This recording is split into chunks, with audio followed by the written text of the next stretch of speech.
ദൈവനാമം വാഴ്ത്തപ്പെടുമാറാകട്ടെ. നമുക്ക് വീണ്ടും ദൈവസന്നിധിയിൽ വചന പഠനത്തിനായിട്ട് കടന്നു വരുവാൻ ലഭിച്ച സാവകാശത്തെ ഓർത്ത് ദൈവത്തെ സ്തുതിക്കുന്നു. ഞാനിവിടെ എടുത്തു വരുന്ന വചന ധ്യാനങ്ങളിൽ അഞ്ചാമത്തെ ക്ലാസ്സാണല്ലോ ഇത്. 1-2 ക്ലാസ്സുകളിലൂടെ കൊണ്ട് ഈ വിഷയം അങ്ങ് തീർക്കാം എന്നുള്ള ആഗ്രഹത്തിൽ സഹോദരന്മാരും ആവശ്യപ്പെട്ടതനുസരിച്ചാണ് തുടരുവാൻ തക്കവണ്ണം ഇടയാകുന്നത്. ദൈവം സഹായിക്കട്ടെ. ആധുനിക സ്ഥലം സഭകൾക്ക് മാതൃക അന്ത്യോക്യ സഭ, അതാണല്ലോ നമ്മുടെ വിഷയം. അതിൽ 3 പ്രധാനപ്പെട്ട മാതൃകകൾ അല്ലെങ്കിൽ പ്രത്യേകതകൾ നമ്മൾ കണ്ടു കഴിഞ്ഞു. ഒന്നാമതായി നാം കണ്ടത് ദൈവകൃപ പ്രാപിച്ച സഭ. ദൈവകൃപ പ്രാപിച്ച സഭ ഒരു പ്രാദേശിക സഭയ്ക്ക് അത്യന്താപേക്ഷിതമായി ഉണ്ടായിരിക്കേണ്ട ഒന്നാണ് ദൈവകൃപ. അതുകൊണ്ടാണ് അവിടെ ബർന്നബാസ് പോയതിന് ശേഷം അവിടെ ചെന്ന് കണ്ട് ദൈവകൃപ കണ്ട് സന്തോഷിച്ചു. അത് നമ്മൾ കണ്ടതാണ്. രണ്ടാമത് ആരാധിക്കുന്ന സഭ. ആരാധനയ്ക്കും സഭായോഗങ്ങൾ ക്രമമായിട്ട് നടന്നിരുന്നു. വളരെ പ്രാധാന്യം കൊടുത്തിരുന്നു. അതിൽ തന്നെ ആരാധനാ യോഗമുണ്ടായിരുന്നു, അല്ലെങ്കിൽ ആരാധനയ്ക്കായിട്ടും അവർ കൂടി വന്നിരുന്നു എന്നുള്ള കാര്യം നമ്മൾ പഠിച്ചതാണ്. ആരാധിച്ചും ഉപവസിച്ചും കൊണ്ടിരുന്നപ്പോൾ ആണ് ബർന്നബാസിനെയും പൗലൂസിനെയും വിളിച്ച വേലയ്ക്കായിട്ട് വേർതിരിപ്പാൻ സഭയോട് ആവശ്യപ്പെടുന്നു. മൂന്നാമത് നമ്മൾ കണ്ടത് പ്രാർത്ഥനയും ഉപവാസവും ഉണ്ടായിരുന്ന സഭ. പ്രാർത്ഥനയും ഉപവാസവും. പ്രാർത്ഥനയുടെ ഏറ്റവും പ്രധാനപ്പെട്ട ഒരു ഘടകമാണ് ഉപവാസം. അതിലും അവർ പ്രാർത്ഥിച്ചും ഉപവസിച്ചും കൊണ്ടിരുന്നു. മാത്രമല്ല, പ്രാർത്ഥിച്ചും ഉപവസിച്ചും കൊണ്ടാണ് ബർന്നബാസിനെയും പൗലൂസിനെയും അവർ കൈവച്ച് ദൈവവേലയ്ക്കായിട്ട് പറഞ്ഞു വിടുന്നത്. പരിശുദ്ധാത്മാവ് അവരെ പറഞ്ഞയക്കുകയും ചെയ്യുന്നു. ഈ 3 കാര്യങ്ങൾ നമ്മൾ അല്പം വിശദമായിട്ട് ചിന്തിച്ചു. ഇനി അതിൽ ശേഷിക്കുന്നത് 4 കാര്യങ്ങൾ കൂടെയാണ്. ദൈവം സഹായിക്കട്ടെ. എൻ്റെ മൂന്നാമത്തെ സവിശേഷത അല്ലെങ്കിൽ അന്ത്യോക്യ സഭയുടെ മൂന്നാമത്തെ പ്രത്യേകത നമുക്ക് കാണുവാനായിട്ട് കഴിയുന്നത് 13-ാം അധ്യായത്തിൽ തന്നെയാണ്. അപ്പോസ്തല പ്രവൃത്തികൾ 13-ാമത്തെ അധ്യായം അതിൻ്റെ 1-ാമത്തെ വാക്യത്തിലാണ്. അപ്പോസ്തല പ്രവൃത്തികൾ 13-ാമത്തെ അധ്യായം 1-ാമത്തെ വാക്യം. അന്ത്യോക്യയിലെ സഭയിൽ ബർന്നബാസ്, നീഗർ എന്നു പേരുള്ള ശിമോൻ, കുറേനക്കാരനായ ലുക്യോസ്, ഇടപ്രഭുവായ ഹെരോദോടുകൂടെ വളർന്ന മനായേൽ, ശൗൽ എന്നീ പ്രവാചകന്മാരും ഉപദേഷ്ടാക്കന്മാരും ഉണ്ടായിരുന്നു. അന്ത്യോക്യ സഭയിൽ ഉണ്ടായിരുന്ന ഒരു വിഭാഗത്തെക്കുറിച്ച് അവിടെ പ്രത്യേകമായിട്ട് പറയുകയാണ്. സമർത്ഥരായ പരിപാലകരും ഉപദേഷ്ടാക്കന്മാരും ഉണ്ടായിരുന്ന സഭ. ഒരു പ്രാദേശിക സഭയിൽ ഏറ്റവും അത്യാവശ്യമായി ഉണ്ടായിരിക്കേണ്ട മറ്റൊരു ഘടകമാണ് ഉപദേഷ്ടാക്കന്മാരും പരിപാലകരും എന്ന് പറയുന്നത്. ഒരിക്കലും ഒരു സഭയിൽ നിന്നും ഇത്തരക്കാരെ നമുക്ക് മാറ്റി നിർത്തുവാനായിട്ട് കഴിയുകയില്ല. അന്ത്യോക്യ സഭയുടെ വളർച്ചയ്ക്കും അതിൻ്റെ എല്ലാവിധമായ ആത്മീകമായ ഉന്നമനത്തിനും പ്രധാനപ്പെട്ട ഘടകം ഇവർ ആയിരുന്നു എന്നുള്ളതിന് യാതൊരു സംശയവുമില്ല. അന്ത്യോക്യയിലെ സഭയിൽ ഉണ്ടായിരുന്ന 5 പേരുടെ പേരാണ് ഇവിടെ എടുത്തു പറഞ്ഞിരിക്കുന്നത്. ഉപദേഷ്ടാക്കന്മാരായിട്ടും പ്രവാചകന്മാരായിട്ടും ഒക്കെ ഉണ്ടായിരുന്നവർ. ബർന്നബാസ്, നീഗർ എന്നു പേരുള്ള ശിമോൻ. മൂന്നാമത് കാണുന്നത് കുറേനക്കാരനായ ലുക്യോസ്. 4-ാമത് ഇടപ്രഭുവായ ഹെരോദോടുകൂടെ വളർന്ന മനായേൽ.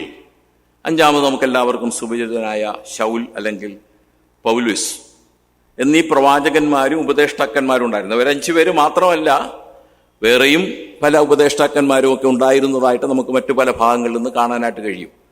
തീത്തോസ് എന്ന യവനക്കാരൻ അന്ത്യോക്യക്കാരനാണ് എന്ന് നമ്മൾ ചരിത്രത്തിൽ നിന്ന് മനസ്സിലാക്കാനായിട്ടിടയാണ്. തീത്തോസ്.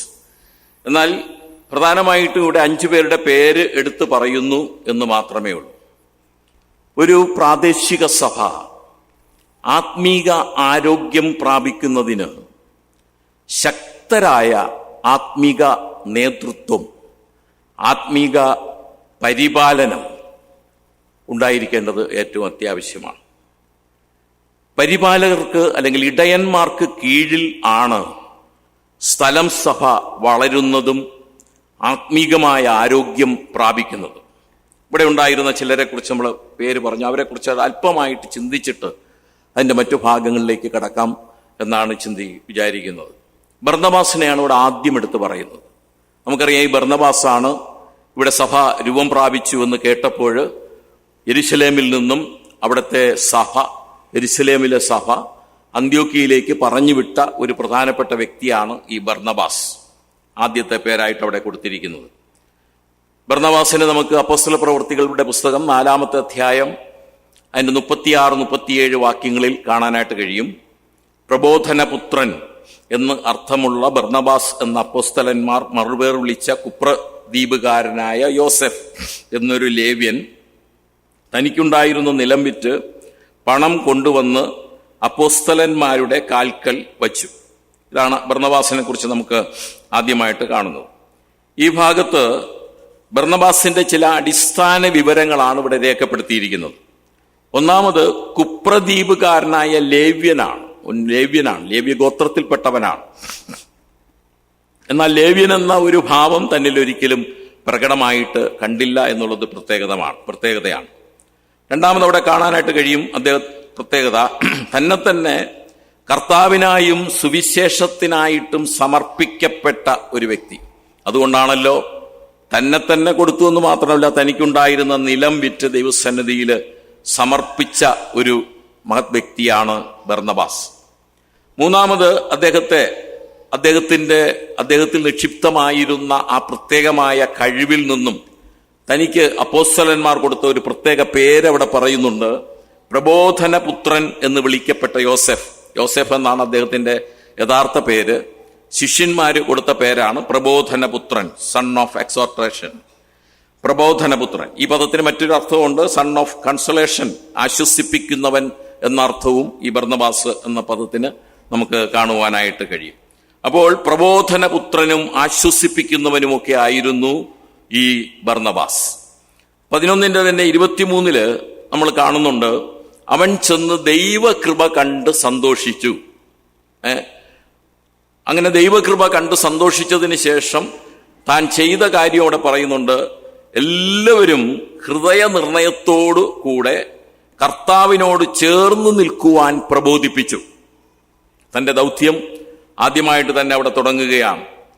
ദൈവകൃപയിൽ സന്തോഷിക്കുക മാത്രമല്ല, അവർക്ക് അനിവാര്യമായ പ്രബോധനം നൽകുന്നതിനും ഉത്സാഹിക്കുന്ന ബർന്നബാസിനെയാണ് നമുക്കിവിടെ കാണുന്നത്. ഉപദേഷ്ടാവ് എന്നുള്ള നിലയിൽ, ഒരു പ്രവാചകൻ എന്നുള്ള നിലയിൽ ബർന്നബാസ് എത്രത്തോളം ഉണ്ടായിരുന്നു നമുക്ക് അറിയാനായിട്ട് കഴിയില്ല. ഒരു ഉപദേഷ്ടാവ് എന്നുള്ള നിലയിൽ ഏറ്റവും അത്യാവശ്യം സഭയ്ക്ക് നൽകേണ്ട ഉപദേശം, പ്രബോധനം താൻ കൊടുക്കുകയാണ്. എന്താണ്? എല്ലാവരും ഹൃദയനിർണയത്തോടെ കർത്താവിനോട് ചേർന്ന് നിൽക്കണം. ഇതാണ് അന്ത്യോക്യ സഭയ്ക്ക് ബർന്നബാസ് കൊടുക്കുന്ന ആദ്യത്തെ പ്രബോധനം. അതിന് കാരണം ഈ അന്ത്യോക്യയിലെ ജനങ്ങളുടെ പ്രത്യേകമായ സ്വഭാവം കണക്കിലെടുത്താണ് ഈ ബർന്നബാസ് അത്തരത്തിലൊരു പ്രബോധനം പ്രത്യേകമായിട്ട് കൊടുത്തത്. ഞാൻ അന്ത്യോക്യ പട്ടണത്തെക്കുറിച്ചും അവിടുത്തെ സ്വഭാവത്തെക്കുറിച്ചും പറഞ്ഞപ്പോൾ അത് സാംസ്കാരികമായി വളരെ ഉന്നതി പ്രാപിച്ച, ആ കാലഘട്ടത്തിൽ ഉന്നതി പ്രാപിച്ച ഒരു പട്ടണമായിരുന്നു ഈ അന്ത്യോക്യ പട്ടണം. അവിടെ കലയും സാഹിത്യവും ഒക്കെ വളരെയധികം പരിപോഷിക്കപ്പെട്ടിരുന്നു. അതിന് പൗരസ്ത്യ റാണി, സുന്ദരിയായ അന്ത്യോക്യ, 3ാം രാജധാനി എന്നൊക്കെയാണ് ചരിത്രത്തിൽ ഈ അന്ത്യോക്യ പട്ടണത്തെക്കുറിച്ച് എഴുതപ്പെട്ടിട്ടുള്ളത്. ഈ സവിശേഷതകൾക്ക് അന്ത്യോക്യ പട്ടണത്തിനുണ്ടായിരുന്നു. അതുകൊണ്ട് തന്നെ സാംസ്കാരികമായും വളരെ പ്രസിദ്ധിയാർജിച്ച ഒരു പട്ടണമായിരുന്നു അന്ത്യോക്യ. എന്നാൽ അവരുടെ ഒരു പ്രധാനപ്പെട്ട കുഴപ്പം അതുകൊണ്ട് തന്നെ അസാൻമാർഗികമായി വളരെ അധപ്പതിച്ച ഒരു പ്രദേശമായിരുന്നു. സാംസ്കാരികമായി ഉന്നത നിലവാരം പുലർത്തുമ്പോൾ സാൻമാർഗിക നിലവാരം വളരെ താണ ഒരു ജനക്കൂട്ടമായിരുന്നു ഈ അന്ത്യോക്യ സഭയിലുണ്ടായിരുന്നത്. അത്തരത്തിലുള്ള ജനവിഭാഗങ്ങളിൽ നിന്നാണ് യേശുക്രിസ്തുവിൽ വിശ്വസിച്ച് അവർ മുന്നോട്ട് കടന്നു വന്നത്. അതുകൊണ്ട് തന്നെ അവർക്ക് അത്യാവശ്യം അവർക്ക് കൊടുക്കേണ്ട ഒരു പ്രബോധനം, നിങ്ങൾ കർത്താവിനോട് പൂർണ്ണ ഹൃദയത്തോട് പറ്റിച്ചേർന്ന് നിൽക്കണം. മറ്റുള്ളതൊക്കെ വിടണം. ഒരു വേർപാടിന്റെ ജീവിതത്തിലേക്ക് നിങ്ങൾ കടന്നു വരണം. അത് വ്യക്തമായിട്ട് അവിടെ പ്രബോധിപ്പിക്കുന്ന ബർന്നബാസിനെ നമുക്ക് കാണുവാനായിട്ട് സാധിക്കും. ദൈവജനത്തിന്റെ ആത്മീക ചൈതന്യം മനസ്സിലാക്കി, അല്ലെങ്കിൽ ആത്മീകമായ സാഹചര്യം മനസ്സിലാക്കി പ്രബോധിപ്പിക്കുന്ന ആ ബർന്നബാസ്. ഈ ബർന്നബാസിന്റെ പ്രവർത്തനവും പ്രബോധനങ്ങളുമാണ് വളരെയധികം സഹായിച്ചത്. നമ്മളത് ബർന്നബാസിനെ കുറിച്ചും ചില പ്രവർത്തനങ്ങളെ കുറിച്ചുമൊക്കെ അന്ത്യോക്യ സഭയുടെ വളർച്ച എന്ന ഭാഗം നമ്മൾ പഠിച്ചപ്പോൾ അത് നമ്മൾ കണ്ടതാണ്. ഈ പ്രബോധന പുത്രന് മറ്റു ചില പ്രത്യേകതകളിലൂടെ ഉള്ളതായിട്ട് ഈ 11-ാം അധ്യായത്തിൽ പറയുന്നുണ്ട്. അന്ത്യോക്യ സഭയെക്കുറിച്ച് പറഞ്ഞു തുടങ്ങുമ്പോൾ അതിന്റെ 24-ാമത്തെ വാക്യത്തിൽ പറയുന്നു, ഗുഡ് മാൻ, നല്ല മനുഷ്യൻ ആയിരുന്നു എന്നാണ് പറയുന്നത്. ബർന്നബാസിനെ കുറിച്ച് നല്ല മനുഷ്യൻ, ഗുഡ് മാൻ എന്ന് പറഞ്ഞാൽ എന്താ അർത്ഥം? മനുഷ്യത്വം ഉള്ളവൻ എന്നാണ് അർത്ഥം. നല്ല മനുഷ്യത്വമുള്ളവൻ, മറ്റുള്ളവരോട് മനസ്സലിവ് കാണിക്കുന്നവൻ, സഹായിപ്പാൻ മനസ്സുള്ളവൻ, ഇതൊക്കെയാണ് ഒരു നല്ല മനുഷ്യന്റെ ഗുണങ്ങൾ എന്ന് പറയുന്നത്. അല്ലാതെ ഒരുങ്ങിച്ചമഞ്ഞ് നടക്കുന്നതല്ലല്ലോ. ഒരു മനുഷ്യനെ നല്ല മനുഷ്യനാക്കുന്നത് മനുഷ്യത്വമാണ്. അവനിൽ കുടികൊള്ളുന്ന മനുഷ്യത്വം, അവനിലുള്ള മനസ്സലിവ്, മറ്റുള്ളവരെ സഹായിക്കുവാനുള്ള മനസ്സ്, ഇതൊക്കെയാണ് ഒരു മനുഷ്യനെ നല്ല മനുഷ്യനാക്കി തീർക്കുന്നത്. ഈ ബർന്നബാസ് അത്തരത്തിലുള്ള ഒരു നല്ല മനുഷ്യൻ ആയിരുന്നു, ഒരു നല്ല മനുഷ്യൻ.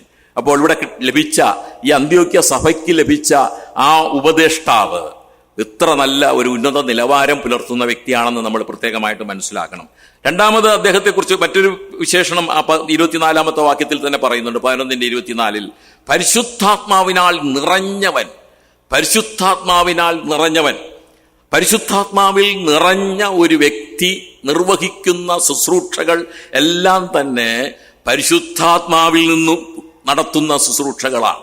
മാത്രമല്ല അത്തരം ശുശ്രൂഷകളൊക്കെ വളരെ ഫലവത്തായി തീരും എന്നുള്ളതിന് യാതൊരു സംശയമില്ല. അതുകൊണ്ടാണ് ആ പ്രത്യേകത, ഈ ബർന്നബാസിനെ കുറിച്ചുള്ള ആ പ്രത്യേകത അവിടെ പരിശുദ്ധാത്മാവ് തന്നെ പ്രത്യേകമായിട്ട് രേഖപ്പെടുത്തിയിരിക്കുന്നത്. പരിശുദ്ധാത്മാവിൽ നിറഞ്ഞ ഒരു വ്യക്തിക്ക് മാത്രമേ പരിശുദ്ധാത്മാവിൽ ശുശ്രൂഷിപ്പാനായിട്ട് കഴിയുകയുള്ളൂ, പരിശുദ്ധാത്മാവിന്റെ പ്രേരണ ഉണ്ടാകുകയുള്ളൂ, പരിശുദ്ധാത്മാവിന്റെ നടത്തിപ്പുണ്ടാകുകയുള്ളൂ.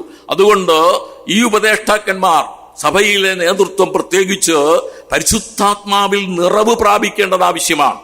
അങ്ങനെയുള്ളവർക്ക് പരിശുദ്ധാത്മാവിൽ ശുശ്രൂഷകൾ നിർവഹിപ്പാനായിട്ട് കഴിയും എന്ന് ബർന്നബാസ് നമ്മെ പഠിപ്പിക്കുകയാണ്. മറ്റൊരു കാര്യം അവിടെ പറയുന്നുണ്ട്, അതേ വാക്യത്തിൽ തന്നെ, ഫുൾ ഓഫ് ഫെയ്ത്ത്, വിശ്വാസത്തിൽ നിറഞ്ഞവൻ, അവിശ്വാസത്തിന്റെ ഒരു കണിക പോലും ഇല്ലാത്ത ഒരു വ്യക്തിയായിരുന്നു ഈ ബർന്നബാസ്. മറ്റുള്ളവരെ വിശ്വാസത്തിൽ ഉറപ്പിക്കുവാനായിട്ട് കഴിയണമെങ്കിൽ തന്നിൽ തന്നെ വിശ്വാസം നിറഞ്ഞിരിക്കണം. ഒരു ഉപദേഷ്ടാവിന്, പൊതുവെ എല്ലാ വിശ്വാസികൾക്കും ആവശ്യമാണ്. ഇവിടെ ഉപദേഷ്ടാക്കന്മാർ ഉണ്ടായിരുന്നു എന്നുള്ളത് കൊണ്ടാണ് ഞാൻ ഉപദേഷ്ടാവ് എന്നെടുത്ത് പറയുന്നത്, അല്ലാതെ വേറെ ഒന്നും കൊണ്ടല്ല. അപ്പോൾ ഒരു ഉപദേഷ്ടാവ് വിശ്വാസത്തിൽ നിറഞ്ഞവൻ ആണെങ്കിൽ മാത്രമേ സഭാവിശ്വാസികളെ, സഭാജനത്തെ വിശ്വാസത്തിൽ ഉറപ്പിക്കുവാനായിട്ട് കഴിയുകയുള്ളൂ. അവിശ്വാസത്തിൽ ആണ് ജീവിക്കുന്നതെങ്കിൽ മറ്റുള്ളവരെ വിശ്വാസത്തിലേക്ക് നടത്തുവാനും ദൈവജനത്തെ വിശ്വാസത്തിൽ ഉറപ്പിക്കുവാനും കഴിയുകയില്ല. എന്നാൽ ഈ ബർന്നബാസിനെ സംബന്ധിച്ചിടത്തോളം അവൻ വിശ്വാസത്തിൽ നിറഞ്ഞവൻ അത് നിറഞ്ഞു കവിഞ്ഞവൻ. വിശ്വാസത്തിന്റെ, അതായത് അവിശ്വാസത്തിന്റെ ഒരു ചെറിയ കണിക പോലും ബർന്നബാസിൽ ഇല്ലായിരുന്നു എന്നുള്ളതാണ്. വിശ്വാസം എപ്പോഴും ദൈവത്തോട് അടുപ്പിക്കുന്ന ഒരു ഘടകമാണ്. വിശ്വാസം ഉണ്ടെങ്കിൽ മാത്രമേ, നമ്മൾ വിശ്വസിക്കുന്ന കർത്താവായ യേശു ക്രിസ്തുവിൽ ആ വിശ്വാസം പൂർണ്ണമായിട്ടുണ്ടെങ്കിൽ മാത്രമേ നമുക്ക് ദൈവത്തോട് അടുക്കുവാൻ കഴിയുകയുള്ളൂ, പ്രാഗൽഭ്യത്തോടുകൂടെ പ്രാർത്ഥിപ്പാൻ കഴിയുകയുള്ളൂ, ആരാധിപ്പാനായിട്ട് കഴിയുകയുള്ളൂ. അവിശ്വാസം എന്ന് പറയുന്നത് ദൈവത്തിൽ നിന്നും അകറ്റുന്ന ഒരു സ്വഭാവമാണ്. അതുകൊണ്ട് ആരും അവിശ്വാസികളാകരുത്. വിശ്വാസികൾ എന്ന് പൊതുവെ നമ്മൾ പറയപ്പെടുന്ന രക്ഷിക്കപ്പെട്ടവരെയാണ്. എന്നാൽ രക്ഷിക്കപ്പെട്ടവരിൽ തന്നെ അവിശ്വാസികൾ ഉണ്ടാകുവാനുള്ള സാധ്യതയുണ്ട്. അങ്ങനെ നിങ്ങൾ ആരും അവിശ്വാസികളാകരുത്, എല്ലാവരും വിശ്വാസികളാകണം. ഇവിടെ ബർന്നബാസിനെ സംബന്ധിച്ച് പറയുന്നത് അവൻ വിശ്വാസി എന്ന് മാത്രമല്ല, വിശ്വാസത്തിൽ നിറഞ്ഞവനായിരുന്നു. തന്റെ ഇത്തരം ഗുണവിശേഷങ്ങളോടുകൂടിയ ശുശ്രൂഷ നിമിത്തം മാത്രമാണ് വളരെ പുരുഷാരം കർത്താവിനോട് ചേർന്നു എന്ന് വായിക്കുന്നുണ്ട്. വളരെ പുരുഷാരം കർത്താവിനോട് ചേരുവാനിടയായത് ഈ ഗുണങ്ങളോടുകൂടി ശുശ്രൂഷിച്ചത് കൊണ്ടാണ്. എന്തൊക്കെ ഗുണങ്ങളാണ് നമ്മൾ കണ്ടത്? മാനുഷികമായ ചില ഗുണങ്ങളുണ്ട്. മനുഷ്യത്വം ഉള്ളവൻ എന്ന് കണ്ടു അല്ലേ? മനുഷ്യത്വമുള്ളവനായിരുന്നു. രണ്ടാമത് നമ്മൾ കണ്ടത് എന്താണ്? മനുഷ്യത്വമുള്ളവനായിരുന്നു. രണ്ടാമത് കണ്ട ഒരു കാര്യം പരിശുദ്ധാത്മാവിനാൽ നിറഞ്ഞവനായിരുന്നു. മൂന്നാമത് വിശ്വാസത്തിൽ നിറഞ്ഞവനായിരുന്നു. മറ്റു പല ഗുണങ്ങളും നമ്മൾ കണ്ടതാണ് നേരത്തെ.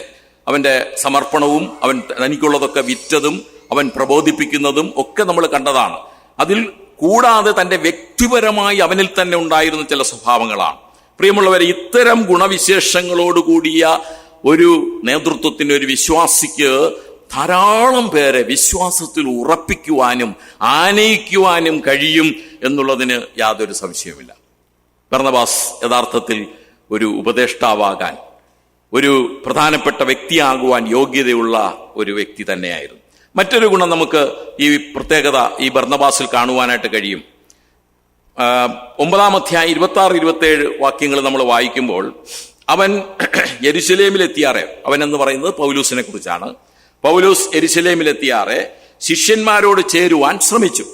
പൗലൂസ് വന്നിട്ട് തന്നെ വിളിച്ച് ആ സന്ദർഭത്തിൽ അവൻ കാഴ്ച പ്രാപിച്ചു, സ്നാനപ്പെട്ടതിന് ശേഷം നേരെ ശിഷ്യന്മാരോട് ചേരുവാനായിട്ട് ശ്രമിച്ചപ്പോൾ ശിഷ്യന്മാർ, അവൻ എന്നാൽ ഒരു ശിഷ്യൻ എന്ന് വിശ്വസിക്കാതെ എല്ലാവരും അവനെ പേടിച്ചു. അവനെ കൈക്കൊള്ളുവാനായിട്ട് മടിച്ചു നിൽക്കുന്ന ഒരു കൂട്ടം ശിഷ്യന്മാരെയാണ് അവിടെ കണ്ടത്. ആരെ കൈക്കൊള്ളുവാനായിട്ട്? പൗലൂസിനെ അവർക്ക് ഉൾക്കൊള്ളുവാനോ അവരെ അടുപ്പിക്കുവാനായിട്ട് മനസ്സ് തോന്നിയില്ല. എന്നാൽ അവിടെയാണ് ബർന്നബാസിന്റെ ഒരു പ്രധാനപ്പെട്ട ശുശ്രൂഷ നമുക്ക് കാണുവാനായിട്ട് കഴിയുന്നത്. 27-ാമത്തെ വാക്യത്തിൽ, ബർന്നബാസോ അവനെ കൂട്ടി അപ്പോസ്തലന്മാരുടെ അടുക്കൽ കൊണ്ടുചെന്നു. അവൻ വഴിയിൽ വെച്ച് കർത്താവിനെ കണ്ടതും കർത്താവ് അവനോട് സംസാരിച്ചതും ദമസ്കോസിൽ അവൻ യേശുവിന്റെ നാമത്തിൽ പ്രാഗൽഭ്യത്തോടെ പ്രസംഗിച്ചതുമെല്ലാം അവരോട് പറഞ്ഞു. നോക്കിക്കൊള്ളേ, മറ്റുള്ള ശിഷ്യന്മാരൊക്കെ ഈ പൗലൂസിനെ പേടിച്ച് അവനെ അടുപ്പിക്കാമോ, അവൻ ഇങ്ങനെയൊക്കെ നടന്നവനല്ലേ, അവനെ എങ്ങനെ കൂട്ടത്തിൽ കൂട്ടും എന്ന് പറഞ്ഞ് അവനെ ഒഴിച്ചുവിടുവാനുമായിട്ട് ശ്രമിച്ചപ്പോൾ ബർന്നബാസ് ചെയ്ത ഒരു അതിവിദഗ്ധമായ അതിധൈര്യത്തോടുകൂടിയ ഒരു പ്രവൃത്തി. ഒരു പുതിയ വിശ്വാസിയാണല്ലോ. അപ്പോൾ ആ പുതിയ വിശ്വാസിയെ ശരിക്കും അടുത്തറിയുവാനും അവനെ ശിഷ്യന്മാർക്ക് അല്ലെങ്കിൽ അപ്പോസ്തലന്മാർക്ക് പരിചയപ്പെടുത്തി കൊടുക്കുവാനും ഏറ്റവും ഉത്സാഹം കാണിക്കുകയും ധൈര്യം കാണിക്കുകയും ചെയ്ത ഒരു വ്യക്തി. ഇത്തരത്തിലുള്ള ഒരു സ്വഭാവം സഭാ നേതൃത്വത്തിന് അല്ലെങ്കിൽ ഉപദേഷ്ടാക്കന്മാർക്ക്, എല്ലാ വിശ്വാസികൾക്കും പൊതുവെ ഉണ്ടായിരിക്കണം. എന്നാൽ ഇത് കൂടുതലായിട്ട് ഇത്തരക്കാർക്കുണ്ടായിരിക്കണം. പുതിയ വിശ്വാസികളെ അല്ലെങ്കിൽ പുതുതായി കടന്നു വരുന്നവരെ ശരിയായി മനസ്സിലാക്കി അവരെ സഭയ്ക്ക് പരിചയപ്പെടുത്തുവാനും അവരിലുള്ള കഴിവുകൾ കണ്ടെത്തി പ്രോത്സാഹിപ്പിക്കുവാനും കഴിയണം. ഈ ബർന്നബാസ് ചെയ്ത ഒരു വലിയ ഉത്തരവാദിത്വം അല്ലെങ്കിൽ ഒരു വലിയ കാര്യം നമുക്ക് മനസ്സിലാക്കാനായിട്ട് കഴിയും. ഇപ്രകാരമുള്ളവർ സഭകളിൽ ഉണ്ടാകണം. പുതിയ വിശ്വാസികളെ ശരിയായ നിലയിൽ വിലയിരുത്തുവാൻ കഴിവുള്ളവരായിരിക്കണം. അവരെ പ്രോത്സാഹിപ്പിക്കുവാൻ സഭയ്ക്ക് അല്ലെങ്കിൽ മറ്റുള്ളവർക്ക് പരിചയപ്പെടുത്തി കൊടുക്കുവാൻ കഴിവുള്ളവരായിരിക്കണം ഇത്തരം സഭാ നേതൃത്വം എന്ന് ഞാൻ പ്രത്യേകമായിട്ട് എടുത്തു പറയട്ടെ. വിശ്വാസികൾക്ക് എല്ലാവർക്കും അത് ഉണ്ടായിരിക്കുകയും വേണം. മറ്റൊരു സ്വഭാവം, ഞാൻ അല്പ വേഗത്തിൽ ഇത് പറഞ്ഞങ്ങ് പോവുകയാണ്, വളരെ 1-2 ക്ലാസ്സുകളുണ്ട്, തീർക്കണം എന്നുള്ള എൻ്റെ അതിയായ ആഗ്രഹം കൊണ്ടാണ്. മറ്റൊരു പ്രത്യേകത ഈ ബർന്നബാസിൽ കാണുവാനായിട്ട് കഴിയുന്നത്, അപ്പം ബർന്നബാസ് എങ്ങനെയാണ് പുതിയ വിശ്വാസികളെ അല്ലെങ്കിൽ മറ്റുള്ളവരെ ദൈവജനത്തിന് ശരിയായി മനസ്സിലാക്കി കൊടുക്കുവാൻ, പരിചയപ്പെടുത്തി കൊടുക്കുവാൻ ധൈര്യം കാണിക്കുന്ന, ഉത്സാഹം കാണിക്കുന്ന ഒരു വ്യക്തിയായിരുന്നു ബർന്നബാസ്.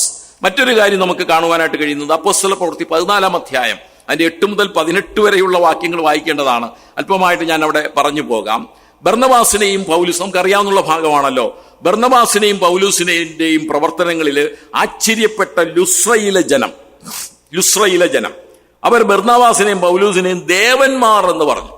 അവരുടെ പ്രസംഗവും അവരുടെ കാര്യങ്ങളും അവരുടെ അത്ഭുത പ്രവൃത്തികളും ഒക്കെ കണ്ടപ്പോൾ അവർ പറഞ്ഞു, ആ ലുസ്രയിലെ ജനങ്ങൾ പറയാണ്, ഇവർ ആരാണ്? ദേവന്മാരാണ് എന്ന് പറഞ്ഞിട്ട് അവർക്ക് ചില പേരുകളൊക്കെ കൊടുക്കുന്നുണ്ട്. ബർന്നബാസിന് എന്ത് പേരാ കൊടുത്തത്? ഇന്ദ്രൻ അല്ലേ, സിയൂസ്, ഇന്ദ്രൻ എന്ന് പേര് കൊടുക്കുന്നു. പൗലൂസിന് ബുധൻ, ഹർമസ്. പൗലൂസിന് ബുധൻ എന്നുള്ള പേരാണ് കൊടുക്കുന്നത്. ഇന്ദ്രൻ എന്ന് പറഞ്ഞ ജൂപ്പിറ്റർ. അത് അതിന് മറ്റൊരു അർത്ഥമുണ്ട്, ദേവാദിരാജൻ എന്നാണ് ശരിക്കും അതിന്റെ പേര്, ഇന്ദ്രൻ എന്ന് പറയുമ്പോൾ. ബുധൻ, മെർക്കുറിയസ്, അത് ഗോഡ് ഓഫ് ഒറേറ്റേഴ്സ് എന്ന് പറഞ്ഞാൽ പ്രസംഗ പാടകമുള്ളവൻ എന്നുള്ളതാണ് ബുധൻ എന്നുള്ളതിന്റെ ശരിയായ അർത്ഥം. ഈ രണ്ട് പേര്. അപ്പൊ ഇന്ദ്രനെന്ന് ആരെ വിളിക്കുന്നു? ബർന്നബാസിനെ വിളിക്കുന്നു.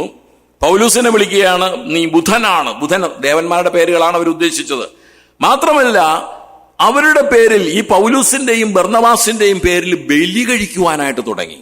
ദേവന്മാർക്കല്ലേ ബലി അർപ്പിക്കുന്നത്, ഇവർ ബലി കഴിക്കുവാനായിട്ട് തുടങ്ങി. ഇത് കണ്ട ബർന്നബാസും പൗലൂസും ചെയ്തത് തങ്ങളുടെ വസ്ത്രം കീറിക്കൊണ്ട് അവരുടെ അടുക്കലേക്ക് ഓടി അടുത്തിട്ട് അവരെ പ്രബോധിപ്പിക്കുകയാണ്, നിങ്ങൾ ദൈവത്തിങ്കലേക്ക് തിരിവിൻ, ഞങ്ങളല്ല ദൈവങ്ങൾ, നിങ്ങൾ ദൈവത്തിങ്കലേക്ക് തിരിവിൻ എന്ന് ജനത്തോട് ആവശ്യപ്പെടുകയാണ്.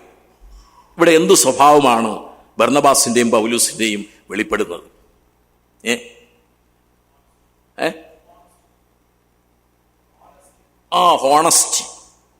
ഹോണസ്റ്റി. വേണമെങ്കിൽ അവർക്കൊരു ആൾ ദൈവമൊക്കെ വേണമെങ്കിൽ ആകായിരുന്നു അപ്പോഴും, അല്ലേ?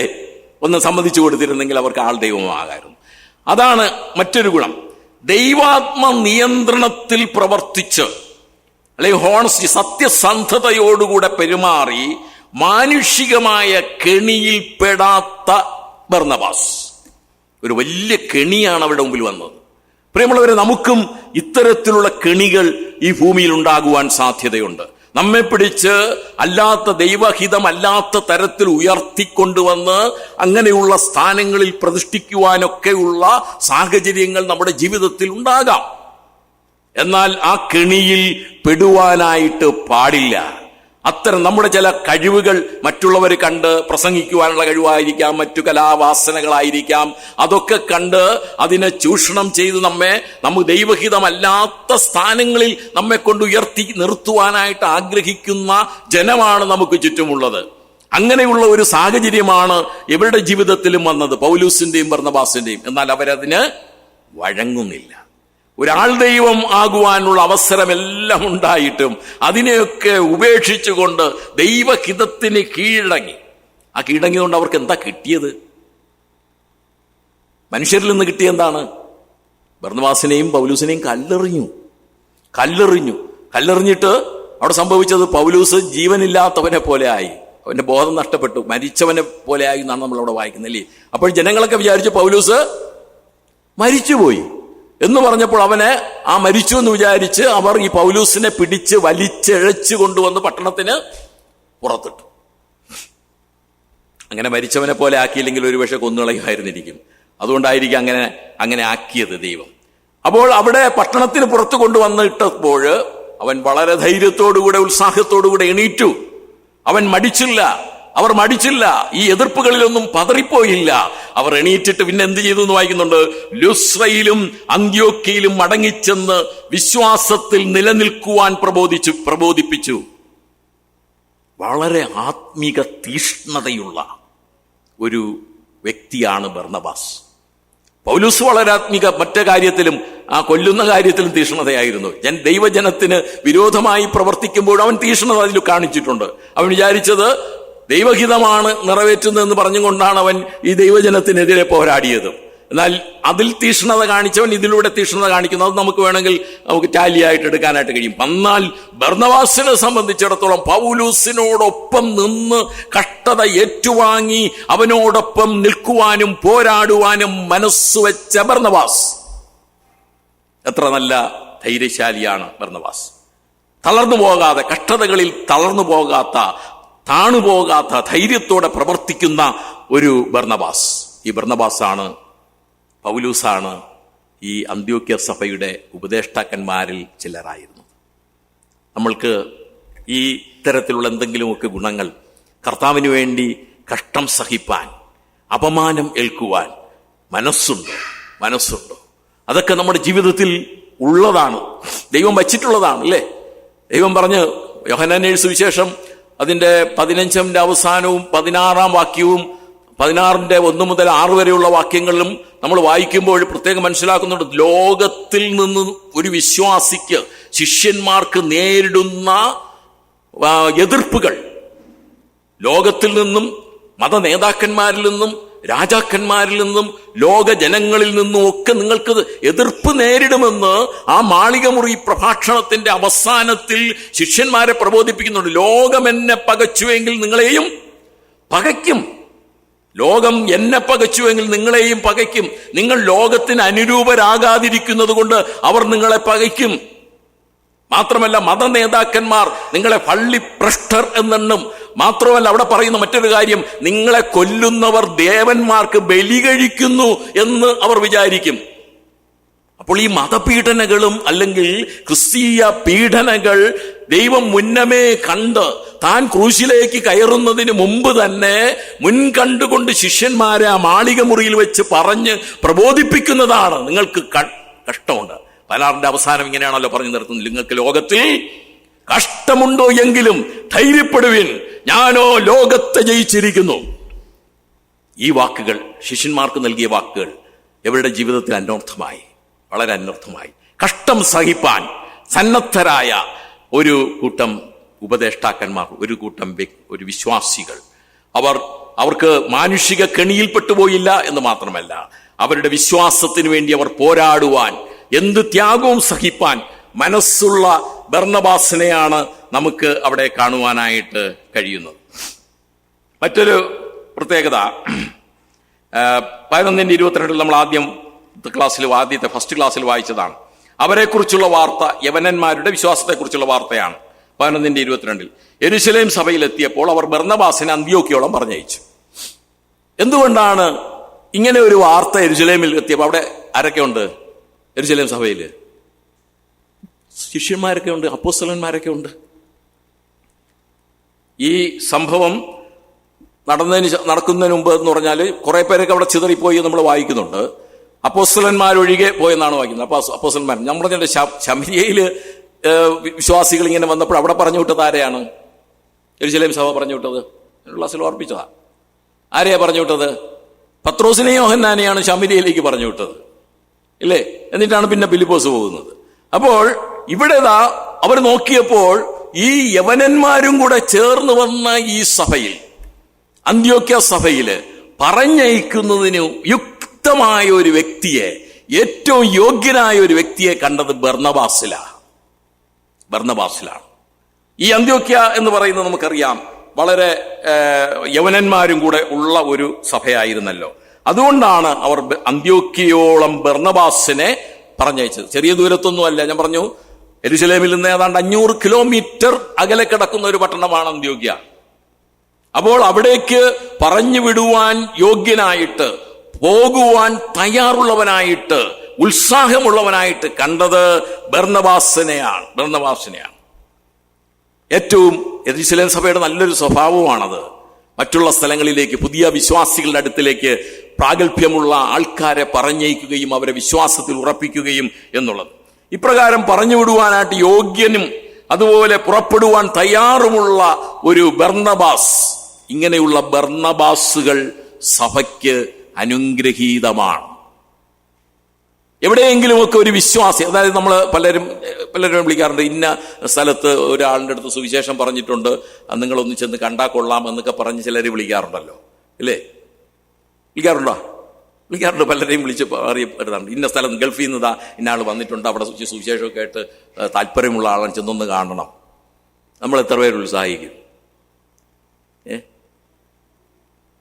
എത്ര പേര് ഉത്സാഹിക്കും? ഒരു വ്യക്തി സുവിശേഷ തൽപരനെന്ന് കണ്ടാൽ അവരെ ചെന്ന് കാണുവാനും അവർക്കാവശ്യമായ കാര്യങ്ങൾ, ആത്മീകമായ പോഷണം കൊടുക്കുവാനും നമ്മൾ ഉത്തരവാദിത്തപ്പെട്ടവരാണ്. ബർന്നബാസ് ഈ 500 മൈലോളം 500 കിലോമീറ്ററോളം യാത്ര ചെയ്ത് ഈ പ്രതികൂല സ്ഥലങ്ങളിലേക്ക് പോകുവാൻ മനസ്സ് വെച്ചുവെങ്കിൽ, പ്രിയമുള്ളവരെ, നമ്മൾ എത്രത്തോളം മടിയന്മാരാണ്. സുവിശേഷ തൽപരരായവർ, ആത്മീകമായി വളരുവാൻ താല്പര്യമുള്ള ധാരാളം പേർ നമ്മുടെ ഇടയിൽ തിരുവനന്തപുരത്ത് തന്നെ ഉണ്ട്. കഴിഞ്ഞ ഒരു ദിവസം അനുഭവങ്ങളുടെ പറയുന്നത് നമുക്കൊരു പ്രചോദനമായിക്കോട്ടെ എന്ന് വിചാരിച്ചാണ്.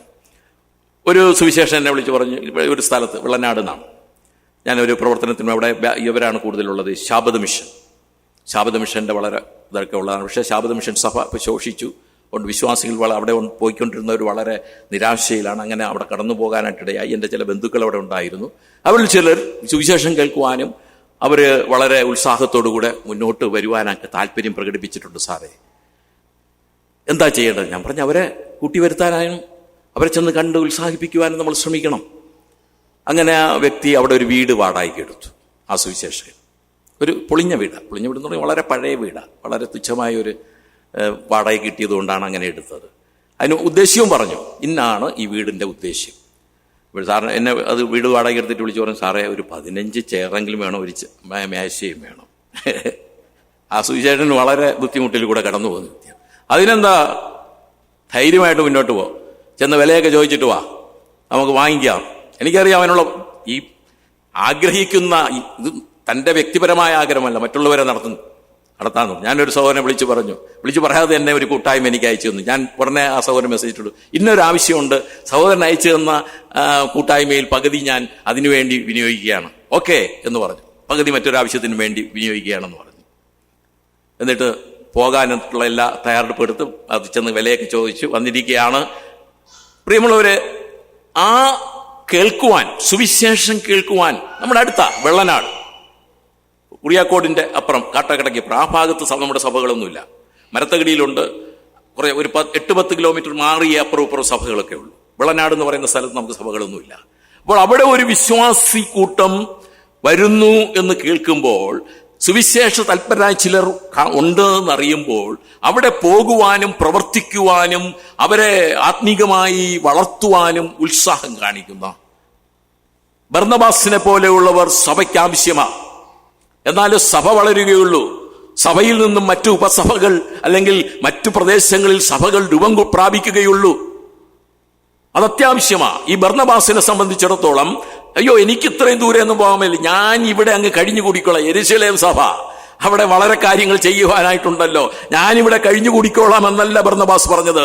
അത്യുത്സാഹത്തോടുകൂടെ ആ അന്ത്യോക്യയിലേക്ക് പോകുവാൻ ഉത്സാഹിക്കുന്ന ബർന്നബാസ് എത്ര നല്ല ഒരു സ്വഭാവമാണ്. ഒരു സഭയ്ക്ക് ഒരു ഇത്തരക്കാര് ആവശ്യമാണ്. ഇത്തരം താല്പര്യമുള്ളവർ ഉണ്ടാകേണ്ടത് ആവശ്യമാണ്. ആധുനിക സഭ വളരണമെങ്കിൽ, ആധുനിക സഭ വിശ്വാസത്തിൽ ഉറച്ച് മുന്നോട്ട് പോകണമെങ്കിൽ സുവിശേഷീകരണം, അതിനെ ഞാൻ പിന്നീട് പറയുന്നുണ്ട്. ഇത്തരം ആൾക്കാരെ ഉണ്ടെന്ന് അറിഞ്ഞാൽ അവർ ചെന്ന് കാണുവാനും അവരെ ഉത്സാഹിപ്പിച്ച് കൊണ്ടുവരുവാനും ഒരു പ്രത്യേക താല്പര്യം നമ്മിൽ നിന്നുണ്ടാകണം. അല്ലെങ്കിൽ തീർച്ചയായിട്ടും സഭ വളരില്ല. അത് പ്രത്യേകമായിട്ട് നമ്മൾ പറഞ്ഞിരിക്കും. ഇനി മറ്റൊരു ഇത്, അപ്പോൾ ബർന്നബാസിന്റെ ഒരു പ്രത്യേക സ്വഭാവം നമ്മളിവിടെ കണ്ടത്, ആവശ്യമുള്ള അല്ലെങ്കിൽ സുവിശേഷം കേൾക്കുവാൻ, കർത്താവായ യേശുക്രിസ്തുവിനെ കുറിച്ച് അറിഞ്ഞ് വളരുവാൻ താല്പര്യമുള്ള ജനതയുടെ അടുക്കലേക്ക് എന്ത് ത്യാഗവും സഹിച്ച് കടന്നു പോകുവാൻ ഉത്സാഹിക്കുന്ന ബർന്നബാസുമാരെ സഭയ്ക്ക് ആവശ്യമാണ്. മറ്റൊരു കാര്യം നമുക്ക് കാണാനായിട്ട് കഴിയും. 11-ാം അധ്യായം 25-20 അപ്പോസ്തല പ്രവൃത്തി 11-25-26 വാക്യങ്ങളിൽ, അവൻ ശൗലിനെ തെരവാൻ തർസോസിലേക്ക് പോയി, അവനെ കണ്ടെത്തിയാറെ അന്ത്യോക്യയിലേക്ക് കൂട്ടിക്കൊണ്ടുവന്നു. അവർ 1 സംവത്സരം മുഴുവനും സഭായോഗങ്ങളിൽ കൂടുകയും ബഹുജനത്തെ ഉപദേശിക്കുകയും ചെയ്തു. ഇതെന്താ? താൻ ഓടി അന്ത്യോക്യയിലേക്ക് എത്തി. അവിടെ ധാരാളം പേര് ഇങ്ങനെ വിശ്വസിച്ച് കടന്നു വരുന്നത് കണ്ടു. താൻ അവരെയൊക്കെ പ്രബോധിപ്പിച്ചു. ആദ്യം കൊടുക്കേണ്ട പ്രബോധനം കൊടുത്തു. എന്നിട്ട് തനിക്കൊരു സാറ്റിസ്ഫാക്ഷൻ ഇല്ല. പോരാ, ഇന്ന വ്യക്തി ഇന്ന സ്ഥലത്തുണ്ട്, അദ്ദേഹത്തെ കൂടെ കൊണ്ടുവന്നാൽ ഇവിടെ വളരെ പ്രയോജനപ്പെടും. ഓടി. ഇന്നതുപോലെ ഫോൺ വിളിച്ചൊന്നും പറഞ്ഞാൽ വരില്ലല്ലോ, ഫോണില്ലല്ലോ, യാത്രാ സൗകര്യമുണ്ടോ? തർസോസിലേക്ക് ഓടുകയാണ് ഈ ബർന്നബാസ്. ഓടിച്ചെന്ന് പൗലൂസിനെ തപ്പിപ്പിടിച്ച് അവിടെ നിന്ന് കയ്യോടെ കൊണ്ടുവന്ന് ഈ അന്ത്യോക്യയിൽ താമസിപ്പിച്ചു 1 വർഷത്തോളം. ഇന്ന് അങ്ങനെ ചെയ്യാനായിട്ട് നമ്മൾ ഉത്സാഹിക്കാറുണ്ടോ? ചെയ്യാൻ ഉത്സാഹിക്കാറുണ്ട്. നമ്മളെ നടത്തിപ്പിൽ ബർന്നബാസാണ് ഇപ്പോൾ അവിടുത്തെ പ്രധാനപ്പെട്ട ആള്. ഈ അന്ത്യോക്യ സഭയിലെ യെരുശലേമിൽ നിന്ന് വരുന്ന ആ വ്യക്തി ആ സഭയിലെ പ്രധാനപ്പെട്ട വ്യക്തിയാണ്. അപ്പോൾ വിചാരിക്കും, എൻ്റെ കീഴിൽ അങ്ങനെ ഇരുന്നോട്ടെ, ഇനിയിപ്പം വേറെ ഒരാളിനെ കൊണ്ടുവന്ന് ഇവിടെ വലിയ ആളൊന്നും ആക്കണ്ട എന്ന് വിചാരിക്കുന്നവരാണ് ഞാനുൾപ്പെടെ പലരും, ഇല്ലേ? അങ്ങനെയല്ല. ബർന്നബാസിന്റെ ആ മനോഭാവം നോക്കിയാണേ, ഞാൻ പോരാ. പൗലൂസ് ബർന്നബാസിന് ശേഷം മുന്നോട്ട് വന്ന ആളാണെന്നാണ് ഞാൻ വിശ്വസിക്കുന്നത്. അപ്പോൾ ആ പൗലൂസിനെ ചെന്ന് കയ്യോടെ പിടിച്ചു കൊണ്ടുവന്ന് ഈ വിശ്വാസികളെ ഉറപ്പിക്കുക. അവർ 1 വർഷത്തോളം സഭായോഗം കൂടിയെന്നാണ് പറയുന്നത്. പിന്നെ ഈ അന്ത്യോക്യയിൽ നടത്തിയ സുവിശേഷീകരണം പൗലൂസിനോടൊപ്പമായിരുന്നു. പൗലൂസിനോടൊപ്പമായിരുന്നു. അങ്ങനെയാണ് ബഹുജനം എന്ന് പറഞ്ഞാൽ ഈ വിശ്വാസികൾ മാത്രമല്ല, മറ്റുള്ളവരെയും വിശ്വാസത്തിലേക്ക് നയിക്കുവാൻ ഈ ബർന്നബാസും പൗലൂസും കൂടെയാണ്. അങ്ങനെയാണ് ക്രിസ്ത്യാനികൾ എന്നുള്ള പേര് അവർ കൊടുക്കുന്നത്. ബഹുജനത്തെ ഉപദേശിച്ചപ്പോഴാണ്. ഈ ബഹുജനം എന്ന് പറയുന്നത് വിശ്വാസികൾ മാത്രമല്ല, മറ്റു അവിശ്വാസികളെയും അവര് വിശ്വാസത്തിലേക്ക് കൊണ്ടുവരാൻ വേണ്ടി സുവിശേഷീകരണം നടത്തി എന്നുള്ളതാണ് അവിടെ നിന്ന് മനസ്സിലാക്കേണ്ടത്. പ്രിയമുള്ളവരെ, ഇത്തരത്തിലുള്ള ഒരു മനോഭാവം നമ്മിലുണ്ടാകണം. ആത്മീകമായി പരിപോഷിപ്പിക്കുവാൻ എന്നാൽ കഴിയില്ല, അല്ലെങ്കിൽ ഇത് പോരാ എന്ന് തോന്നിയാൽ നമ്മെക്കാളും വളരെയധികം പരിജ്ഞാനം അല്ലെങ്കിൽ ദൈവിക ജ്ഞാനവും നല്ല ആ ദൈവിക നടത്തിപ്പുമുള്ള ദൈവദാസന്മാർ നമ്മുടെ ഇടയിലുണ്ട്. നമ്മൾ അങ്ങനെ ചെയ്യുന്നുണ്ട്, നല്ല കാര്യം. അപ്പോൾ അങ്ങനെയുള്ളവരെ കൊണ്ടുവന്ന് അത്യാവശ്യത്തിനുള്ള പ്രബോധനങ്ങൾ കൊടുക്കുവാനും സുവിശേഷീകരണം നടത്തുവാനും ഒരു സഭ തയ്യാറാകണം, സഭയിലെ നേതൃത്വം തയ്യാറാകണം. ഇവിടെ ബർന്നബാസ് അത്തരം ഒരു അനുഗ്രഹീതമായ ഒരു വ്യക്തിയായിരുന്നു. അനുഗ്രഹീതരായ ദൈവദാസന്മാരെ കൊണ്ടുവന്ന് സഭയ്ക്ക് പ്രബോധനം കൊടുക്കുവാനും മാത്രമല്ല ആ സ്ഥലം അന്ത്യോക്യയുടെ പ്രദേശങ്ങളിൽ സുവിശേഷീകരണത്തിന് നേതൃത്വം കൊടുക്കുവാനും ഉത്സാഹിപ്പിച്ച ബർന്നബാസിനെ പോലെ ഉള്ളവർ നമുക്ക് കാണുവാനായിട്ട് ഇവിടെയും ആവശ്യമാണ്. വിശ്വാസികളുടെ ആത്മീക വർധനയ്ക്ക് എന്ത് ത്യാഗവും സഹിക്കുക, സുവിശേഷീകരണത്തിന് വേണ്ടി മറ്റുള്ളവരെയും കൂട്ടാളികളാക്കുക, ഇതൊക്കെ ബർന്നബാസിന്റെ കഴിവാണ്. ഇനി മറ്റൊരു പ്രത്യേകത നമുക്ക് 11-ാം അധ്യായം 30-ാമത്തെ വാക്യത്തിൽ കാണാനായിട്ട് കഴിയും. അപ്പോസ്തല പ്രവൃത്തി 11:30 യെരുശലേം സഭയ്ക്കുള്ള സാമ്പത്തിക കൂട്ടായ്മ എത്തിക്കാൻ പൗലൂസിനോടൊപ്പം ബർന്നബാസിനെ അവർ തെരഞ്ഞെടുത്തു. 25 പൗലൂസിനോടൊപ്പം ചേർന്ന് ശുശ്രൂഷ നിവർത്തിക്കുന്ന ബർന്നബാസിനെ അവിടെ കാണാനായിട്ട് സാധിക്കും. ബർന്നബാസും ശൗലും ശുശ്രൂഷ നിവർത്തിച്ച ശേഷം മർക്കോസ് എന്ന് മറുപേരുള്ള യോഹന്നാനെയും കൂട്ടിക്കൊണ്ട് യെരുശലേം വിട്ട് മടങ്ങിപ്പോന്നു. അപ്പോൾ ഞാനിവിടെ പറയുവാനായിട്ട് ഉദ്ദേശിക്കുന്ന കാര്യം എന്ന് പറയുന്നത്, പൗലൂസിനോടൊപ്പം ചേർന്ന് നിന്ന് പ്രവർത്തിക്കുന്ന ശുശ്രൂഷിക്കുന്ന ബർന്നബാസ് ഒറ്റയ്ക്കല്ല. പൗലൂസിനെ കിട്ടിയപ്പോൾ പിന്നെ അതിനുവേണ്ടി രണ്ടുപേരെയും വിളിച്ച് വേർതിരിച്ച കാര്യം നമ്മൾ പറഞ്ഞതാണല്ലോ. അപ്പോൾ പൗലൂസിനോടൊപ്പം ചേർന്ന് നിൽക്കുന്ന ഒരു ബർന്നബാസിനെ നമുക്ക് ഇവിടെ കാണുവാനായിട്ട് കഴിയും. പൗലൂസിനോടൊപ്പം വിളിച്ചിരിക്കുന്ന വേലയ്ക്കായി വേർതിരിക്കപ്പെട്ട ബർന്നബാസ് എന്ന് 13-ാം അധ്യായം 2-ാമത്തെ വാക്യത്തിൽ നമ്മൾ വായിച്ചതാണ്. അപ്പോൾ ഈ ബർന്നബാസും പൗലൂസും അവർ ഒരുമിച്ച് പ്രവർത്തിക്കുന്ന ഒരു രീതി അവിടെ നമുക്ക് കാണുവാനായിട്ട് കഴിയും. അതാ ഈ ബർന്നബാസും പൗലൂസുമാണ് ആദ്യത്തെ 2 മിഷണറിമാരെന്നാണ് ഞാൻ വിശ്വസിക്കുന്നത്. ആദ്യത്തെ 2 മിഷണറിമാരെ അവരായിരിക്കാനാണ് സാധ്യത. ഇവിടെ പൗലൂസിനെ പോലെ തന്നെ ഈ ബർന്നബാസും അധ്വാനിച്ചുകൊണ്ടാണ് ശുശ്രൂഷ ചെയ്തത്. ആണോ? അതിന് വാക്യമല്ലോ ഉണ്ടോ? കൊരിന്ത്യർക്ക് എഴുതിയ ലേഖനത്തിലുണ്ടോ? 1 കൊരിന്ത്യർ 9-6 വാക്യത്തിൽ പൗലൂസ് ഒരു ചോദ്യം അവിടുത്തെ ജനങ്ങളോട് ചോദിക്കുന്നുണ്ട്. പൗലൂസിനെ പോലെ വേല ചെയ്തുകൊണ്ട്, അതായത് അവിടെ ചോദിക്കുന്നത്, അല്ല, വേല ചെയ്യാതിരിപ്പാൻ എനിക്കും ബർന്നബാസിനും മാത്രം അധികാരമില്ല എന്നുണ്ടോ എന്ന് പറഞ്ഞ എന്താ അർത്ഥം? വേല ചെയ്യാതിരിക്കാൻ എന്ന് പറഞ്ഞ ഞാനും ബർന്നബാസും വേല ചെയ്യുന്നുണ്ട്. എന്ത് വേല? സുവിശേഷ വേല മാത്രമല്ല, ഈ സുവിശേഷത്തിന് വേണ്ടി, സുവിശേഷത്തിന്റെ അഭിവൃദ്ധിക്ക് വേണ്ടി ഞാൻ അധ്വാനിക്കുന്നുണ്ട്, കായികമായി അധ്വാനിക്കുന്നുണ്ട്, കൂടാരപ്പണി ചെയ്യുന്നുണ്ട്. നമുക്കറിയാം അക്വില്യോസിനോടും അക്വിലാവും പ്രിസ്കില്ലയും അല്ലെ, അക്വിലാവിനും പ്രിസ്കില്ലയോടും കൂടെ താമസിക്കാനായിട്ട് പൗലൂസ് പോകുന്നുണ്ട്. പോയപ്പോൾ അവിടെ എന്ത് ചെയ്തു? അവരോട് ചേർന്ന് കൂടാരപ്പണി ചെയ്തു. അവരുടെ ജോലിയും അത് തന്നെയായിരുന്നു. ആരുടെ? അക്വിലാവിന്റെയും പ്രിസ്കില്ലയുടെയും തൊഴിൽ അത് തന്നെ ആകൊണ്ട് പൗലൂസും അവരോടുകൂടെ ചേർന്ന് കൂടാരപ്പണി ചെയ്തു. അതുകൊണ്ടാണ് പൗലൂസ് ചോദിക്കുന്നത്, എനിക്കും ബർന്നബാസിനും മാത്രം വേല ചെയ്യാതിരിപ്പാൻ അധികാരമില്ല എന്നുണ്ടോ? എനിക്കും അങ്ങനെ ആയിക്കൂടെ? ഈ സുവിശേഷ വേല മാത്രം ചെയ്തുകൊണ്ട്, അതിൽ നാം പ്രത്യേകമായിട്ട് ഇന്നത്തെ സുവിശേഷന്മാരെ ഒന്നും കുറ്റപ്പെടുത്തുവാനായിട്ട് ആഗ്രഹിക്കുന്നില്ല. പൂർണ്ണസമയം അവർ നിമഗ്നരായി ആ വേല ചെയ്യുന്നത് ഏറ്റവും നല്ല കാര്യം തന്നെയാണ്. എന്നാൽ ആവശ്യം വന്നാൽ അധ്വാനിപ്പാനും മടി കാണിക്കരുത്. ഇന്ന് നമ്മുടെ ഇടയിൽ ചില സുവിശേഷന്മാരൊക്കെ അധ്വാനിക്കുന്നത് കണ്ടു കഴിഞ്ഞാൽ അവരെല്ലാവരും കൂടെ അവനെ അങ്ങ് കോർണറൈസ് ചെയ്യും. അവൻ സുവിശേഷനല്ല, അവൻ ഇന്ന ജോലിയും കൂടെ ചെയ്യുന്നുണ്ട്. അടുത്ത കാലത്ത് നമുക്കറിയാം, ഒരു സുവിശേഷൻ ഈ കോവിഡൊക്കെ വന്നപ്പോൾ പാവം അവന് ഒന്നും കഴിക്കാനില്ലാത്തതുകൊണ്ട് അവനൊരു സൂപ്പർ മാർക്കറ്റിലോ അങ്ങനെയുള്ള എന്തോ ഒരു കയറി ജോലി ചെയ്യാനായിട്ട് തുടങ്ങി. അവനെല്ലാവരും കൂടെ കോർണറൈസ് ചെയ്തു. അവൻ യഥാർത്ഥത്തിൽ സുവിശേഷനല്ല, അതുകൊണ്ട് അവനെ കൂട്ടണം. അത് ഒരു ചിലരുടെ മനോഭാവമാണ്. എന്നാൽ പൗലൂസ് ഇവിടെ പറയുകയാണ്, അവർ സുവിശേഷകന്മാരാ. ഇവിടെ പൗലൂസ് പറയുകയാണ്, എന്താ, എനിക്ക് വേല ചെയ്യാതെ തന്നെ ഈ സുവിശേഷ വേല ചെയ്യാൻ മനസ്സില്ല എന്നുണ്ടോ? അങ്ങനെ ചെയ്തുകൂടാ എന്നുണ്ടോ? അപ്പോൾ ഇവിടെ നമ്മൾ പ്രത്യേകമായിട്ട് മനസ്സിലാക്കേണ്ട ഒരു കാര്യം, സുവിശേഷ വേലയോടൊപ്പം കായികമായിട്ടും അധ്വാനിച്ചുകൊണ്ട് അവരെന്തിനാ? പൗലോസ് എന്തിനാ അധ്വാനിച്ചത്? ബർന്നബാസ് എന്തിനാ കായികമായിട്ട് അധ്വാനിച്ചത്?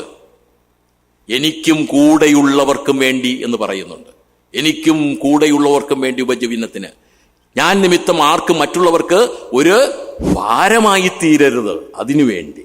അപ്പോൾ ഇത്തരത്തിലുള്ള ഒരു ശുശ്രൂഷ, ഒരു സുവിശേഷ വേല, ഇത് ഇന്നും ഉണ്ടാകേണ്ടത് ആവശ്യമാണ്. ഇവിടെ നമ്മൾ വായിച്ചു വന്ന ഭാഗത്ത് ഒരു ചെറിയ പ്രശ്നമുണ്ട്. പൗലോസ് രണ്ടാമത്തെ മിഷണറി യാത്രയിൽ പോകാനായിട്ടുണ്ട്. അപ്പോസ്തല പ്രവൃത്തി 15-ാമത്തെ അധ്യായത്തിൽ 40-ാമത്തെ വാക്യത്തിലാണ്. അതുകൂടെ പറഞ്ഞ് മുന്നോട്ട് പോകട്ടെ. രണ്ടാമത്തെ മിഷണറി യാത്രയ്ക്ക് പോകാനായിട്ട് തുടങ്ങുമ്പോൾ അവിടെ മർക്കോസ് എന്ന യോഹന്നാനെ കൂട്ടുന്നില്ല, അല്ലേ? നമുക്കറിയാവുന്ന ഒരു കാര്യമാണ്. ചേർത്തുകൊള്ളുവാൻ എന്നാൽ ഈ ബർന്നബാസ് ചെയ്യുന്ന ഒരു പ്രത്യേകത അവിടെയുണ്ട്. 12 കൂട്ടാതെ പോയി, ഇല്ലേ? അവിടെ നമ്മൾ വായിക്കുന്നുണ്ട്, പൗലോസ് ബർന്നബാസിനോ 12:25 പൗലൂസിനോടൊപ്പം ചേർന്ന് ബർന്നബാസും ശൗലും ശുശ്രൂഷ നിവർത്തിച്ച ശേഷം മർക്കോസ് എന്ന മറുപേരുള്ള യോഹന്നാനെയും കൂട്ടിക്കൊണ്ട് യെരൂശലേം വിട്ട് മടങ്ങിപ്പോന്നു എന്ന് വായിച്ച് അവിടെ വരുമ്പോൾ അവിടെ നമ്മൾ കാണുന്നത്, ഈ മർക്കോസിനെ കൂട്ടാനായിട്ട് ആര് മടിക്കുന്നുണ്ട്? പൗലൂസ് മടിക്കുന്നുണ്ട്, ഇല്ലേ? പൗലൂസ് മടിക്കുന്നുണ്ട്. അതായത് അവിടെ പറയുന്ന പൗലൂസ് ബർന്നബാസിനോട്, നാം കർത്താവിന്റെ വചനം അറിയിച്ച പട്ടണം തോറും പിന്നെയും ചെന്ന് സഹോദരന്മാർ എങ്ങനെ ഇരിക്കുന്നു എന്ന് നോക്കുക എന്ന് പറഞ്ഞു. നമ്മൾ സുവിശേഷമൊക്കെ അറിയിച്ച് അവിടെ സഭയൊക്കെ ഉണ്ടായല്ലോ, ഒന്നുകൂടെ അവിടെ ചെന്ന് അവരുടെ സ്ഥിതിവിശേഷങ്ങളൊക്കെ ഒന്ന് അറിയാമെന്ന് പറഞ്ഞു. അങ്ങനെ പോകാനായിട്ട് തുടങ്ങുമ്പോൾ ഇവിടെ മർക്കോസ് എന്ന ബർന്നബാസ് എന്ത് ചെയ്തു? മർക്കോസ് എന്ന യോഹന്നാനെയും കൂട്ടിക്കൊണ്ട് പോകുവാൻ ബർന്നബാസ് ഇച്ഛിച്ചു. അപ്പോൾ പൗലൂസ് പറഞ്ഞു, പറ്റില്ല, മർക്കോസിനെ കൂട്ടാനായിട്ട് പറ്റില്ല. എന്തോ അവിടെ ഒരു ന്യായം പറയുന്നുണ്ട്. പൗലോസോ പുംഫില്യയിൽ നിന്ന് തങ്ങളെ വിട്ട് പ്രവർത്തിക്ക് വരാതെ പോയവനെ കൂട്ടിക്കൊണ്ടു പോകുന്നത് യോഗ്യമല്ല. ഈ മർക്കോസ് എന്തോ ഒരു കാരണം കൊണ്ട്, അല്ലെങ്കിൽ പ്രതികൂലങ്ങൾ അതിജീവിക്കാൻ വയ്യാത്തത് കൊണ്ടോ, തന്റെ എന്തെങ്കിലും കുഴപ്പമായിരിക്കാം, അല്ലെങ്കിൽ ബലഹീനതയൊക്കെ ആയിരിക്കാം, അവിടെ ഈ പൗലൂസിനെ അവിടെ ആക്കിയിട്ട് ഈ മർക്കോസിഞ്ഞ് തിരികെ പോകുന്നു. അതുകൊണ്ട് അടുത്ത യാത്രയ്ക്ക് ഇനി ആരെ കൂട്ടണ്ട? പക്ഷെ ബർന്നബാസ് വിട്ടുകൊടുത്തില്ല. നോക്കിക്കോളേ, ഈ മർക്കോസ് പിന്നും പോകാനായിട്ട് ഉത്സാഹിച്ച് മുന്നോട്ട് വന്നപ്പോൾ ആ പൗലൂസിനോട് എതിർത്ത് നിൽക്കുക നല്ല വാഗ്വാദം ഉണ്ടായി രണ്ടുപേരും കൂടെ. അല്ല, ബർന്നബാസ് പറഞ്ഞ്, അല്ല, എനിക്ക് മർക്കോസിനെ കൂട്ടണം, നമുക്ക് മർക്കോസിനെ കൂട്ടാം, അങ്ങനെ അവനെ തള്ളിക്കളഞ്ഞാൽ അവൻ പിന്നോട്ട് പോകും എന്നൊക്കെ പറഞ്ഞു കാണും. വാഗ്വാദം ഉണ്ടായെന്നാണ് അവിടെ എഴുതി വെച്ചിരിക്കുന്നത്. അങ്ങനെ വാഗ്വാദം ഉണ്ടായതിനു ശേഷം ബർന്നബാസ് എന്ത് ചെയ്തു? മർക്കോസിനെ കൈക്ക് പിടിച്ചു, നീ വാ, എന്റെ കൂടെ വാ എന്ന് പറഞ്ഞ് മർക്കോസിനെയും കൂട്ടിക്കൊണ്ട് കപ്പൽ കയറി കുപ്രോസ് ദ്വീപിലേക്ക് പോയി. പൗലൂസ് വേറൊരു വഴിക്ക് ശീലാസിനെ തെരഞ്ഞെടുത്തുകൊണ്ട് പോയി. നോക്കിയേ, തനിക്ക് യോഗ്യമായി മർക്കോസിനെ തഴയുവാനായിട്ട് ഏറ്റവും അതിനൊരു കാരണം പൗലൂസ് അവിടെ പറയുന്നുണ്ടെങ്കിലും, അങ്ങനെ സഹോദരന്മാരെ തഴയുവാനും പിന്നോട്ട് കൊണ്ടുപോകുവാനും ഒരിക്കലും മനസ്സ് വയ്ക്കാത്ത പൗലൂസ് പറയുമ്പോൾ വേണമെങ്കിൽ, പൗലൂസല്ലേ പറഞ്ഞത്, അങ്ങനെ ചെയ്യാമെന്ന് പറഞ്ഞ് മർക്കോസിന് തഴയായിരുന്നു. അങ്ങനെ ചെയ്തിരുന്നു എങ്കിൽ മർക്കോസ് എങ്ങനെ പോയേനെ? പിന്നെ ഇത് നമ്മൾ മനസ്സിലാക്കേണ്ട ഒരു കാര്യമാണ്. എന്തെങ്കിലും ഒരു കുറ്റം കൊണ്ട് അല്പം പുറകോട്ട് പോയ ഒരു സഹോദരൻ സഹോദരി, അവരങ്ങനെ അങ്ങ് തള്ളിക്കളയുന്നത് ഒരു നേതൃത്വത്തിന്റെ നല്ല ഗുണമല്ല. അവരെ ചെന്ന് കണ്ട് പറഞ്ഞ് യഥാസ്ഥാനപ്പെടുത്തണം, അവരെ ഉത്സാഹിപ്പിക്കണം. ബർന്നബാസില് ഈ ഗുണം നമുക്ക് കാണുവാനായിട്ട് കഴിയും. നല്ല ഗുണമാണ് എന്നാണ് ഞാൻ വിചാരിക്കുന്നത്. നല്ല ഗുണമാണ്. ബർന്നബാസ് അങ്ങനെ അവിടെ ഒരു നല്ല ഗുണം കാണുന്നതായിട്ട് കാണുന്നുണ്ട്. ഇനി ഒന്ന് രണ്ട് കാര്യങ്ങളൂടെ ഉണ്ടല്ലോ, ഒന്ന് പറയാം. 14-ാമത്തെ അധ്യായം 26-27 വാക്യങ്ങളിൽ നമ്മൾ ഈ ബർന്നബാസിന്റെ മറ്റൊരു ഗുണം കാണുന്നുണ്ട്. പെർഗയിൽ നിന്നും അത്തല്യയിലേക്കും അവിടെ നിന്ന് കപ്പൽ കയറി അന്ത്യോക്യയിലേക്കും പോയി ഒരു ബർന്നബാസും പൗലോസും. തുടർന്ന് അവിടെ രേഖപ്പെടുത്തിയിരിക്കുന്ന ഒരു കാര്യം, പ്രത്യേകമായ ഒരു കാര്യമാണ്. 26-ാമത്തെ വാക്യം, തങ്ങൾ നിവർത്തിച്ച വേലയ്ക്കായി ദൈവകൃപയിൽ അവരെ ഭരമേൽപ്പിച്ച അന്ത്യോക്യയിലേക്ക്. അവിടെ നിന്നായിരുന്നല്ലോ അവർ. അവിടെ നിന്ന് പിന്നെ അന്ത്യോക്യയിലേക്ക് പോവുകയാണ്. എവിടെ നിന്ന്? പെർഗയിൽ നിന്നും അത്തല്യയിലേക്കും അവിടെ നിന്ന് കപ്പൽ കയറി അന്ത്യോക്യയിലേക്കും പോയി. അതിന് കാരണം, അന്ത്യോക്യയിലേക്ക് പോകാനുള്ള കാരണമാണ് 26-ാമത്തെ വാക്യത്തിൽ പറയുന്നത്. തങ്ങൾ നിവർത്തിച്ച വേലയ്ക്കായി ദൈവകൃപയിൽ അവരെ ഭരമേൽപ്പിച്ചത് അവിടെ നിന്നായിരുന്നല്ലോ. എവിടെ നിന്ന്? അന്ത്യോക്യയിൽ നിന്നായിരുന്നല്ലോ. അതായത് ഉപവസിച്ച് പ്രാർത്ഥിച്ച് കൈവച്ച് പറഞ്ഞു വിട്ട സ്ഥലം എന്ന് പറയുന്ന അന്ത്യോക്യ സഭയാണ്. ഈ അന്ത്യോക്യ ഇവരിങ്ങനെ മറ്റു സ്ഥലങ്ങളിലെല്ലാം പോയി പ്രവർത്തിച്ച് ഇട്ട് നേരെ എവിടേക്ക് വരുവാനായിട്ട് ആഗ്രഹിക്കുകയാണ്? അന്ത്യോക്യയിലേക്ക്. അവരെ പറഞ്ഞു വിട്ട ആ സ്ഥലത്തേക്ക്. എന്ന് പറഞ്ഞാൽ എന്താ? തങ്ങളെ ആദ്യം നടത്തിയ, തങ്ങൾക്ക് വേണ്ടുന്ന എല്ലാ പ്രോത്സാഹനങ്ങളും നൽകിയ അന്ത്യോക്യ സഭയെ മറന്നു കളയാത്ത ബർന്നബാസ്. നമ്മളൊരു സ്ഥലം സഭയിൽ പ്രവർത്തിക്കുന്നു, അവിടുന്ന് മറ്റൊരു സ്ഥലത്തേക്ക് പോകേണ്ടി വന്നാലും നമ്മളെ വഴി നടത്തിയ, നമ്മളെ നടത്തിക്കൊണ്ടുവന്ന ആ സഭയോട് നമുക്കൊരു പ്രത്യേകമായ നന്ദിയും കടപ്പാടും ഒക്കെ ഉണ്ടായിരിക്കണം എന്നാണ് ഇതിൽ നിന്ന് നമുക്ക് മനസ്സിലാക്കി. എന്നിട്ട് അവിടെ പോയിട്ട് 27-ാമത്തെ വാക്യത്തിൽ നമ്മൾ പ്രത്യേക ഒരു കാര്യം അവിടെ പറയുന്നുണ്ട്. അവർ സഭയെ വിളിച്ചുകൂട്ടിയിട്ട് ദൈവം തങ്ങളോട് ഇരുന്ന് ചെയ്തതൊക്കെയും ജാതികൾക്ക് വിശ്വാസത്തിന്റെ വാതിൽ തുറന്നു കൊടുത്തതും എല്ലാം അവരോട് പറയുകയാണ്. അവർ പോയ സാക്ഷ്യം എന്ന് വേണമെങ്കിൽ പറയാം അല്ലേ? സഭയിൽ, അന്ത്യോക്യ സഭയിൽ വന്ന് പറയുകയാണ്. അവരോട് ദൈവം കാണിച്ച കാര്യങ്ങള്, അവർ ചെയ്ത പ്രവർത്തനങ്ങളെ കുറിച്ചൊക്കെ ശരിയായ ഒരു വിവരണം ഈ അന്ത്യോക്യ സഭയില് കൊടുക്കുകയാണ്. തങ്ങളുടെ അനുഭവ സാക്ഷ്യം അത് ദൈവനാമ മഹത്വത്തിനായിട്ട് അറിയിക്കുവാൻ മടിക്കാത്ത വിശ്വാസികളെ, തങ്ങളെ പറഞ്ഞയച്ച അന്ത്യോക്യ സഭയിലുള്ള വിശ്വാസികളെ അറിയിക്കുവാൻ മടിക്കാത്ത ബർന്നബാസ്. അവിടെ പിന്നെ 14:28 വായിക്കുന്നുണ്ട്. പിന്നെ അവൻ ശിഷ്യന്മാരോടുകൂടെ കുറെ കാലം അവിടെ പാർത്തു. വീണ്ടും കുറെ കാലം അന്ത്യോക്യയിൽ പാർക്കുകയാണ്. അപ്പോൾ ആ അന്ത്യോക്യ സഭയോടുള്ള തന്റെ ആ മനോഭാവവും ആ അന്ത്യോക്യ സഭയെ മറന്നു കളയാതെ പ്രവർത്തിക്കുന്ന ബർന്നബാസ്, ഇത് നമുക്ക് ഉണ്ടായിരിക്കണം. നമ്മളെ നടത്തിയവരെയൊക്കെ ഓർക്കണം, അവരുടെ വിശ്വാസം അനുകരിക്കണമെന്നൊക്കെ പൗലൂസ് തന്നെ പറയുന്നുണ്ട്. ഇത് നമ്മുടെ ജീവിതത്തിൽ ഉണ്ടായിരിക്കേണ്ട ഒരു പ്രധാനപ്പെട്ട കാര്യമാണ്. അതുപോലെ തന്നെ ബർന്നബാസിൽ കാണുന്ന മറ്റൊരു പ്രത്യേകത, നമ്മൾ 15-ാം അധ്യായം 1-ാമത്തെ വാക്യത്തിലാണത് കാണുന്നത്. അന്ത്യോക്യ സഭയിൽ കടന്നുകൂടിയ ഒരു ദുരുപദേശം. ഈ ദുരുപദേശത്തെ ചെറുത്ത് നിൽക്കുന്ന ബർന്നബാസ്. പോട്ടെ എന്ന് വയ്ക്കുന്നില്ല. അവിടെ എന്താ ദുരുപദേശം ഉണ്ടായത്? 15-ന്റെ 1 ബർന്നബാസും പൗലൂസിനും എതിർത്തു. എന്താണ്? മോശെ കൽപ്പിച്ച പരിച്ഛേദന ഏൽക്കാഞ്ഞാൽ രക്ഷ പ്രാപിക്കാൻ കഴിയുകയില്ല. ഇതാണ് ദുരുപദേശം. നിങ്ങൾ രക്ഷിക്കപ്പെട്ട കർത്താവിനെ സ്വീകരിച്ചാൽ മാത്രം പോരാ. ജാതികളോട് പറയുകയാണ്, നിങ്ങൾ എന്ത് ചെയ്യണം? മോശെ കൽപ്പിച്ച പരിച്ഛേദനയും കൂടെ ഏൽക്കണമെന്ന് കുറെ യഹൂദന്മാര് ഈ അന്ത്യോക്യ സഭയിൽ തന്നെ വന്നിട്ട് ഉപദേശിക്കുകയാണ്. എന്നാൽ ഈ പൗലൂസും ബർന്നബാസും ഇതിനെ വളരെയധികം എതിർത്തു നിന്നു. ബർന്നബാസും പൗലൂസും എന്നിട്ട് ഇതിന് ഒരു അന്തിമ നിർണയം ഉണ്ടാക്കണമല്ലോ. യഹൂദന്മാർ ഈ കുറെ അവര് വിശ്വാസികളാണ്, രക്ഷിതാവ് സ്വീകരിച്ചവരാണ്. പക്ഷെ അവര് പറയുകയാണ്, അത് മാത്രം പോരാ, നിങ്ങൾ ജാതികളിൽ നിന്ന് വന്നവരെന്ത് ചെയ്യണം? പരിച്ഛേദനയെ കൂടെ ഏൽക്കണം എന്ന് പറഞ്ഞ് നിൽക്കുകയാണ്. അവിടെ 15-ന്റെ 2 നമ്മൾ വായിക്കുന്നുണ്ട്. പൗലൂസും ബർന്നബാസും അവരോട് അല്പമല്ലാത്ത വാദവും തർക്കവും ഉണ്ടായി. എന്നിട്ട് പൗലൂസും ബർന്നബാസും അവരിൽ മറ്റു ചിലരും ഈ തർക്കത്തെ പറ്റി യെരുശലേമിൽ അപ്പോസ്തലന്മാരുടെ മൂപ്പന്മാരുടെ അടുക്കൽ പോകണമെന്ന് നിശ്ചയിച്ചു. അവിടെ കൊണ്ട് തീർന്നില്ല. എവിടെ കൊണ്ട്? ഈ അന്ത്യോക്യയില് ഇവർ പറഞ്ഞത് മനസ്സിലായി. പിന്നെ നേരെ യെരുശലേമിൽ, അങ്ങനെയാണ് യെരുശലേം കൗൺസിൽ. അവിടെ പോയിട്ട് അവര് അതിനെക്കുറിച്ച് ശരിയായ ഒരു ഇത് അവിടെ കൊണ്ടാക്കി ആ തർക്കത്തിന്, ആ ദുരുപദേശത്തിന് ശരിയായ ഒരു പരിഹാരം വരുത്തുകയാണ്. ദുരുപദേശം പ്രചരിപ്പിക്കുമ്പോൾ, സഭയിൽ ദേശത്ത് ദുരുപദേശം വരുമ്പോൾ അതിനെ ചെറുക്കുവാൻ, അതിനെ എതിർത്തു നിൽക്കുവാൻ, ഏതറ്റം വരെയും പോകുവാൻ മടിക്കാത്ത ബർന്നബാസ്. ഇത് എല്ലാ വിശ്വാസികൾക്കും ഉണ്ടായിരിക്കേണ്ട കാര്യമാണ്. പ്രത്യേകിച്ച് സഭയെ നടത്തുന്നവർ, പരിപാലകൻ ചെയ്യുന്നവർക്ക് ദുരുപദേശം യാതൊരു തരത്തിലും സഭയ്ക്കുള്ളിൽ പ്രവേശിക്കുവാനായിട്ട് അനുവദിക്കരുത്. അതിനെ ചെറുത്തു നിൽക്കുവാൻ, എന്ത് ത്യാഗവും സഹിപ്പാൻ, വേരോടെ അതിനെ ഇല്ലാതാക്കുവാൻ ആവോളം പരിശ്രമിക്കണം. ഇതാണ് ബർന്നബാസ് ഉപദേഷ്ടാവ്. വളരെ നല്ലൊരു കാര്യമായിട്ട് നമുക്ക് കാണാനായിട്ട് സാധിക്കും. ഈ ബർന്നബാസിന്റെ ഒരു പോരായ്മയും കൂടെ പറയാതിരുന്ന, ഇത്രയും ഗുണങ്ങളൊക്കെ പറഞ്ഞെങ്കിലും ബർന്നബാസിനെ കുറിച്ച് ഒരു കുഴപ്പം പറഞ്ഞിട്ടുണ്ട്. ഇതാണ് തിരുവചനം എന്ന് പറഞ്ഞാൽ. നല്ല ഗുണങ്ങളെല്ലാം പറഞ്ഞിട്ട് ഇതൊരു ചെറിയ കാര്യമല്ല, അതിനെ കുഴപ്പിക്കളയാം എന്നൊന്നും തിരുവചനം, പരിശുദ്ധാത്മാവ് പറയുന്നില്ല. ബർന്നബാസിൽ കടന്നുകൂടിയ ഒരു പോരായ്മയെക്കുറിച്ച് ഗലാത്യർക്ക് എഴുതിയ ലേഖനം 2-ാം അധ്യായം 11 മുതൽ 13 വരെ വായിച്ചാൽ നമുക്ക് മനസ്സിലാക്കാനായിട്ട് കഴിയും.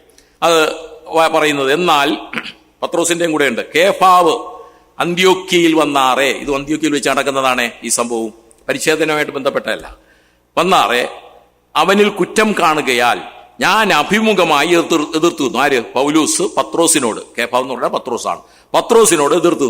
അതിന്റെ 12-ാമത്തെ വാക്യം, യാക്കോബിന്റെ അടുക്കൽ നിന്ന് ചിലർ വരും മുമ്പേ അവൻ ജാതികളോട് തിന്നുപോന്നു. ആര് പറയുന്നേ? ആര് തിന്നുപോന്നു? പത്രോസ് തിന്നുപോന്നു. എന്നിട്ട് അവർ വന്നപ്പോഴോ അവൻ പരിച്ഛേദനക്കാരെ ഭയപ്പെട്ട് പിൻവാങ്ങി മാറി നിന്നു. ഈ സംഭവത്തില് പത്രോസിനോടൊപ്പം മറ്റു ചില യഹൂദന്മാർ മാറി നിന്നു എന്ന് വായിക്കുന്നുണ്ട്. 2:13 നോക്കിയ അപ്പോസ്തലപ്രവൃത്തി 2:13. ശേഷം യഹൂദന്മാരും അവനോടുകൂടെ കപടം കാണിച്ചതുകൊണ്ട് ബർന്നബാസും അവരുടെ കപടത്താൽ തെറ്റിപ്പോയി എന്ന് പറഞ്ഞ എന്താ? പത്രോസിനോട് ചേർന്ന് ആര് മാറി നിന്നു? ബർന്നബാസും മാറി നിന്നു. എന്താ ഇവിടുത്തെ പ്രശ്നം? ജാതികളുടെ ഇടയിൽ പൗലൂസിനെ സുവിശേഷ ഘോഷണത്തിൽ പോരാടിയ ഭക്തനായ ബർന്നബാസ് ഇത്തരം ഒരു സംഭവത്തിൽ എന്ന് പറഞ്ഞാൽ യഹൂദന്മാരോട് കൂടെ ഇരുന്ന് ഭക്ഷിക്കുന്നത്, അല്ലെങ്കിൽ യഹൂദന്മാര് ഈ ജാതികളോടുകൂടെ ഇരുന്ന് ഭക്ഷിപ്പാനായിട്ട് പാടില്ല. അത് അന്നത്തെ കർശനമായ യഹൂദ്യ നിയമമാണ്.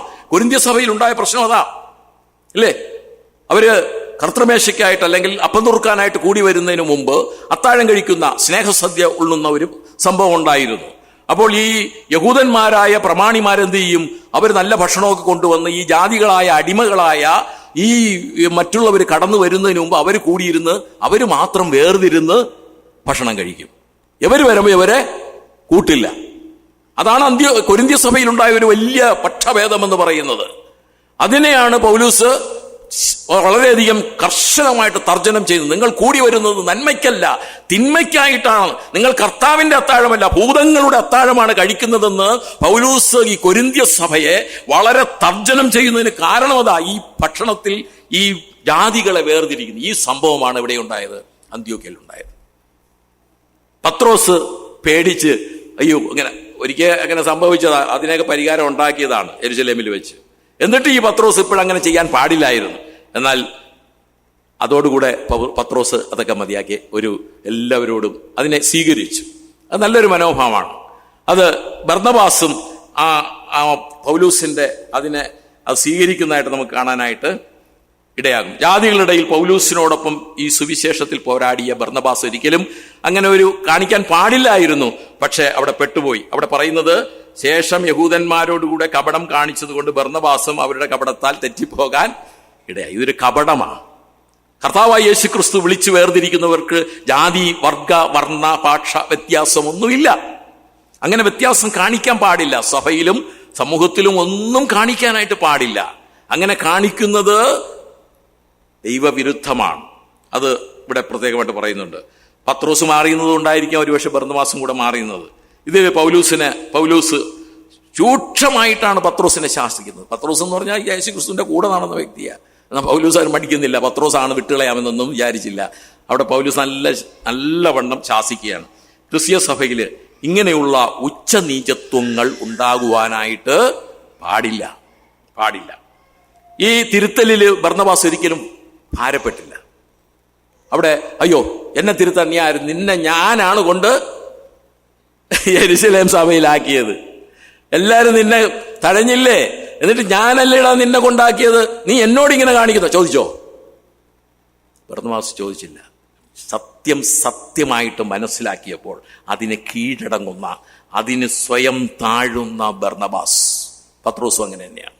ഈ ഒരു മനോഭാവം നമുക്കുണ്ടാകണം.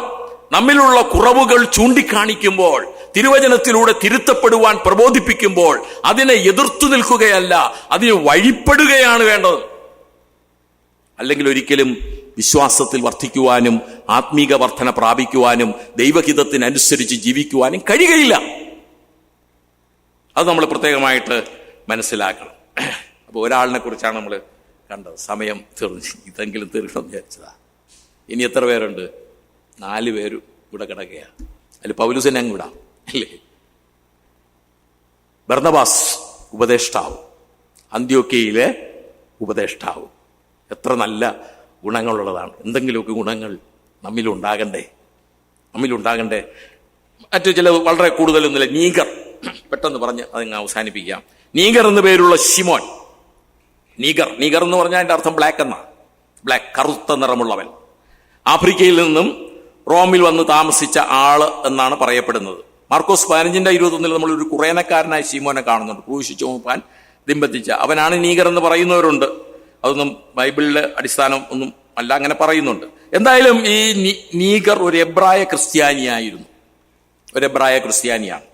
ഇദ്ദേഹം അവിടുത്തെ ഉപദേഷ്ടാവാണ്, കുറേനക്കാരനാണ്. അദ്ദേഹം എവിടത്തെ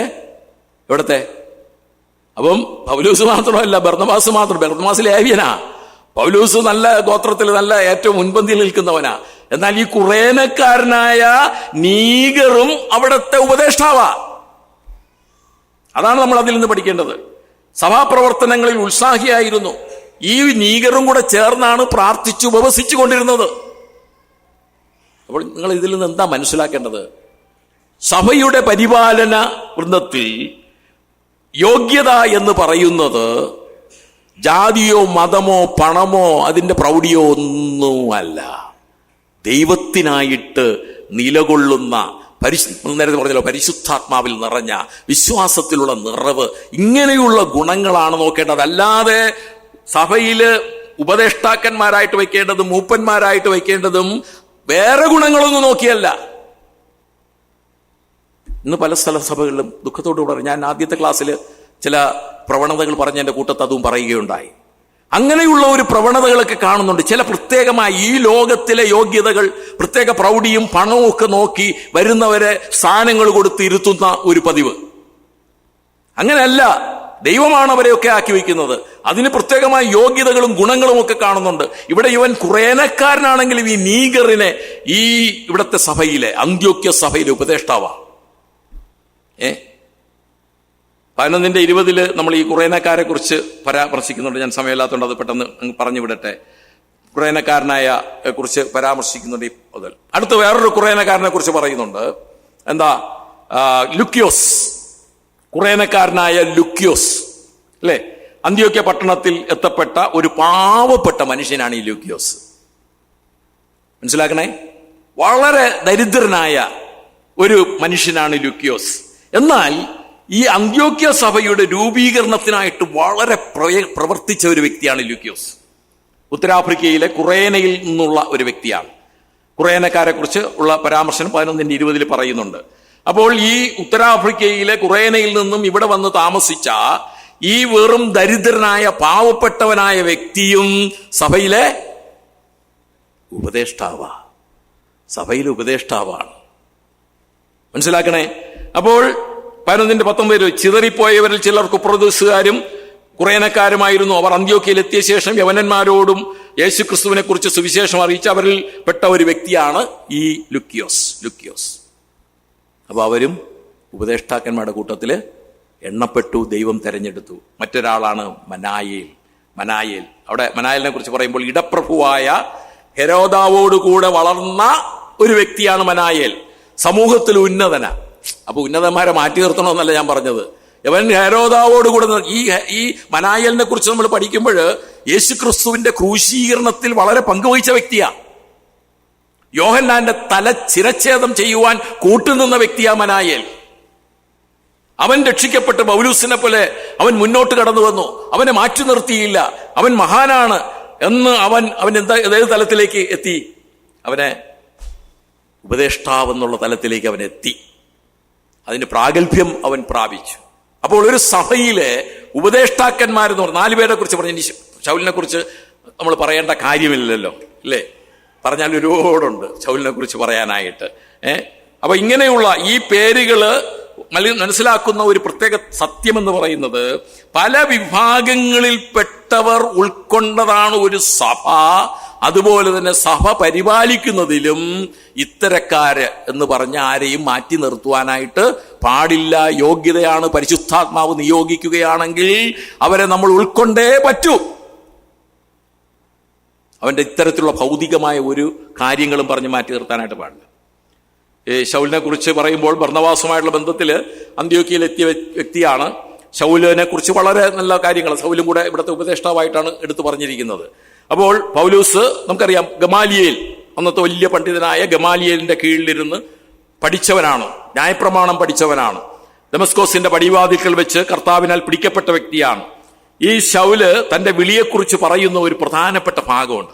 നിങ്ങളതൊന്ന് വീട്ടിൽ പോയി വായിക്കുന്നതല്ല. അപ്പോസ്തല പ്രവൃത്തി 26 അധ്യായം അതിന്റെ 15 മുതൽ 18 വരെയുള്ള ഭാഗങ്ങളിലാണ് പൗലോസ് ശരിക്കും തന്റെ വിളിയെക്കുറിച്ച്, കർത്താവ് തന്നോട് പറഞ്ഞ കാര്യങ്ങളെക്കുറിച്ച് വ്യക്തമായിട്ട് രേഖപ്പെടുത്തിയിരിക്കുന്നത്.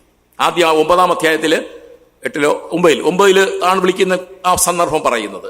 അവിടെ ഇതൊന്നും പറയുന്നില്ല. അവിടെ പറയാത്ത ചില കാര്യങ്ങൾ 26 അധ്യായം 15 മുതൽ 18 അവിടെ പറയുന്നു.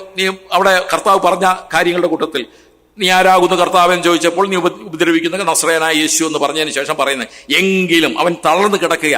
അപ്പോൾ കർത്താവായ യേശു ക്രിസ്തു അവനോട് പറയുന്ന കാര്യമാണ്, എങ്കിലും എഴുന്നേറ്റ് നിവർന്നു നിൽക്ക.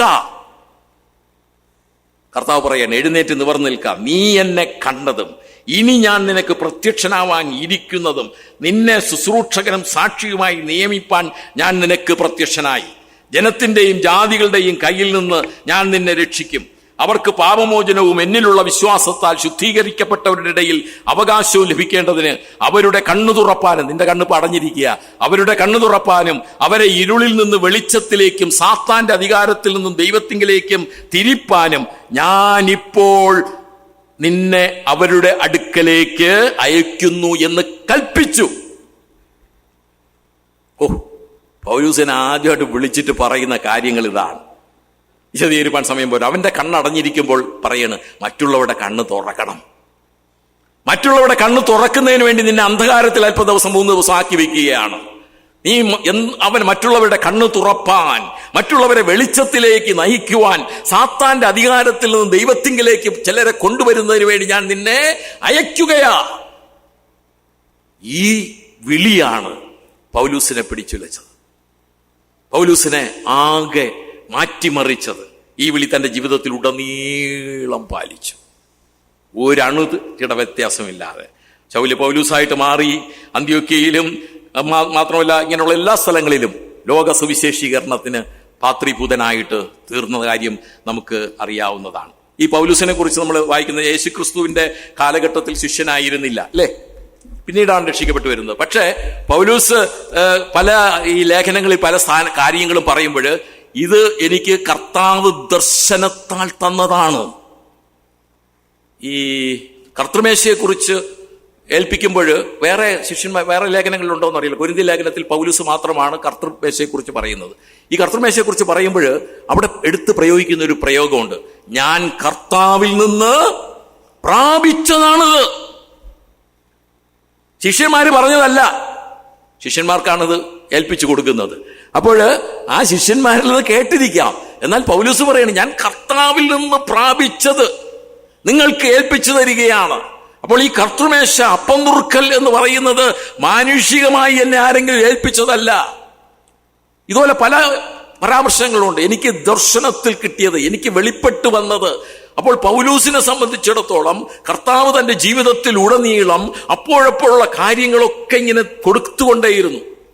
അഗബസ് ഒരു പ്രവാചകൻ, ആ കാലഘട്ടത്തിലെ പ്രവാചകൻ, ഈ അന്ത്യോക്യയുമായിട്ട് ബന്ധപ്പെട്ടുള്ള ഒരു ആളാണ് അഗബസ് ഇരിക്കെ വന്നിട്ട് പറഞ്ഞ് ഈ അന്ത്യോക്യയിൽ നിന്ന് യെരുശലേമിലേക്ക് പോകണമെന്ന് പറഞ്ഞു. ആര്? പൗലൂസ്. സമയം പോയി, ഒരു 2 മിനിറ്റ് കൂടെ. യെരുശലേമിലേക്ക് പോകണമെന്ന് പറഞ്ഞു. അപ്പോൾ ഈ അഗബസ് വന്നിട്ട് ഒരു അരക്കച്ച എടുത്ത് അവന്റെ കൈകൾ രണ്ടും കെട്ടിയിട്ട് പറഞ്ഞു, ഞാനൊരു ദർശനം, പ്രവാചകനാണ്, അഗബസ് പ്രവാചകനാണ്, നീ യെരുശലേമിലേക്ക് പോകരുത്, അവർ നിന്നെ ബന്ധിക്കും എന്ന് പറഞ്ഞു. അപ്പോഴവിടെ കൂടിയിരുന്ന എല്ലാവരും കൂടെ കരഞ്ഞു, അയ്യോ പൗലൂസേ പോകരുതേ, നിന്നെ ഞങ്ങൾക്ക് വേണം. പക്ഷേ കർത്താവ് തനിക്ക് പ്രത്യക്ഷനായിട്ട് അല്ലെങ്കിൽ ഇടപെട്ട് പറഞ്ഞു, നീ യെരുശലേമിലേക്ക് പോകാൻ ഭയപ്പെടേണ്ട, പോകണം. ആ വാക്കവൻ അനുസരിച്ചു. അവിടെ അവരെ പറയും, നിങ്ങൾ കരഞ്ഞ് എന്റെ ഹൃദയം ഉരുകുമാറാക്കരുത്, ഞാൻ പോകും. ഇപ്പൊ അഗബസ് പറഞ്ഞ അത് നിന്നെ അവിടെ ബന്ധിക്കാനായിട്ട് പോകുകയാ. അവിടെയുള്ളവർ അവിടെ പോയാൽ ഇതുപോലും വകവയ്ക്കാതെ മുന്നറിയിപ്പുകൾ, മാനുഷികമായ അല്ലെങ്കിൽ ഇങ്ങനെയുള്ള മുന്നറിയിപ്പുകൾ, അത് അഗബസ് പറഞ്ഞ പല കാര്യങ്ങളും.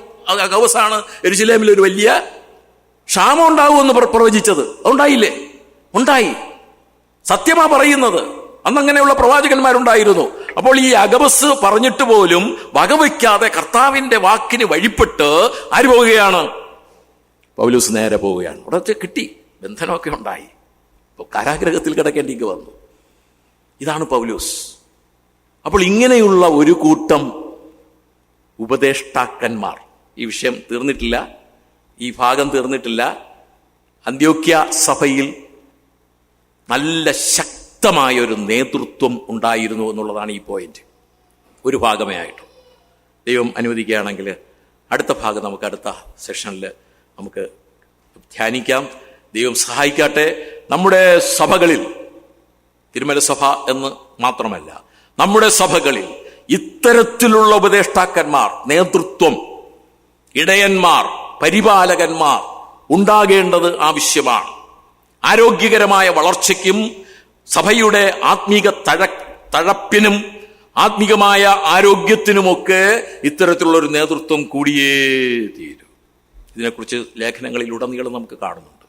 പ്രിയമുള്ളവരെ, നമ്മുടെ കുറവുകളെ നമുക്ക് കണ്ടെത്താം. ദൈവമേ, എന്നെ പരമേൽപ്പിച്ചിരിക്കുന്ന ശുശ്രൂഷ, എന്നിൽ നിക്ഷിപ്തമാക്കിയിരിക്കുന്ന കാര്യം ഞാൻ ശരിയായി നിവർത്തിക്കുന്നുണ്ടോ? പരിശുദ്ധാത്മാവ് ഉണർത്തിക്കുമ്പോൾ അതിന് വഴിപ്പെടുവാനും അതിൽ നമ്മെ തന്നെ താഴ്ത്തുവാനും ദൈവസന്നിധിയിൽ നമുക്കൊന്നുകൂടെ ഉണരുവാനും ഈ വചന പഠനം സഹായിക്കുമാറാകട്ടെ. ദൈവത്തിന്റെ അതിവിശുദ്ധ നാമം ഇന്നും എന്നേക്കും വാഴ്ത്തപ്പെടുമാറാകട്ടെ. ആമേൻ.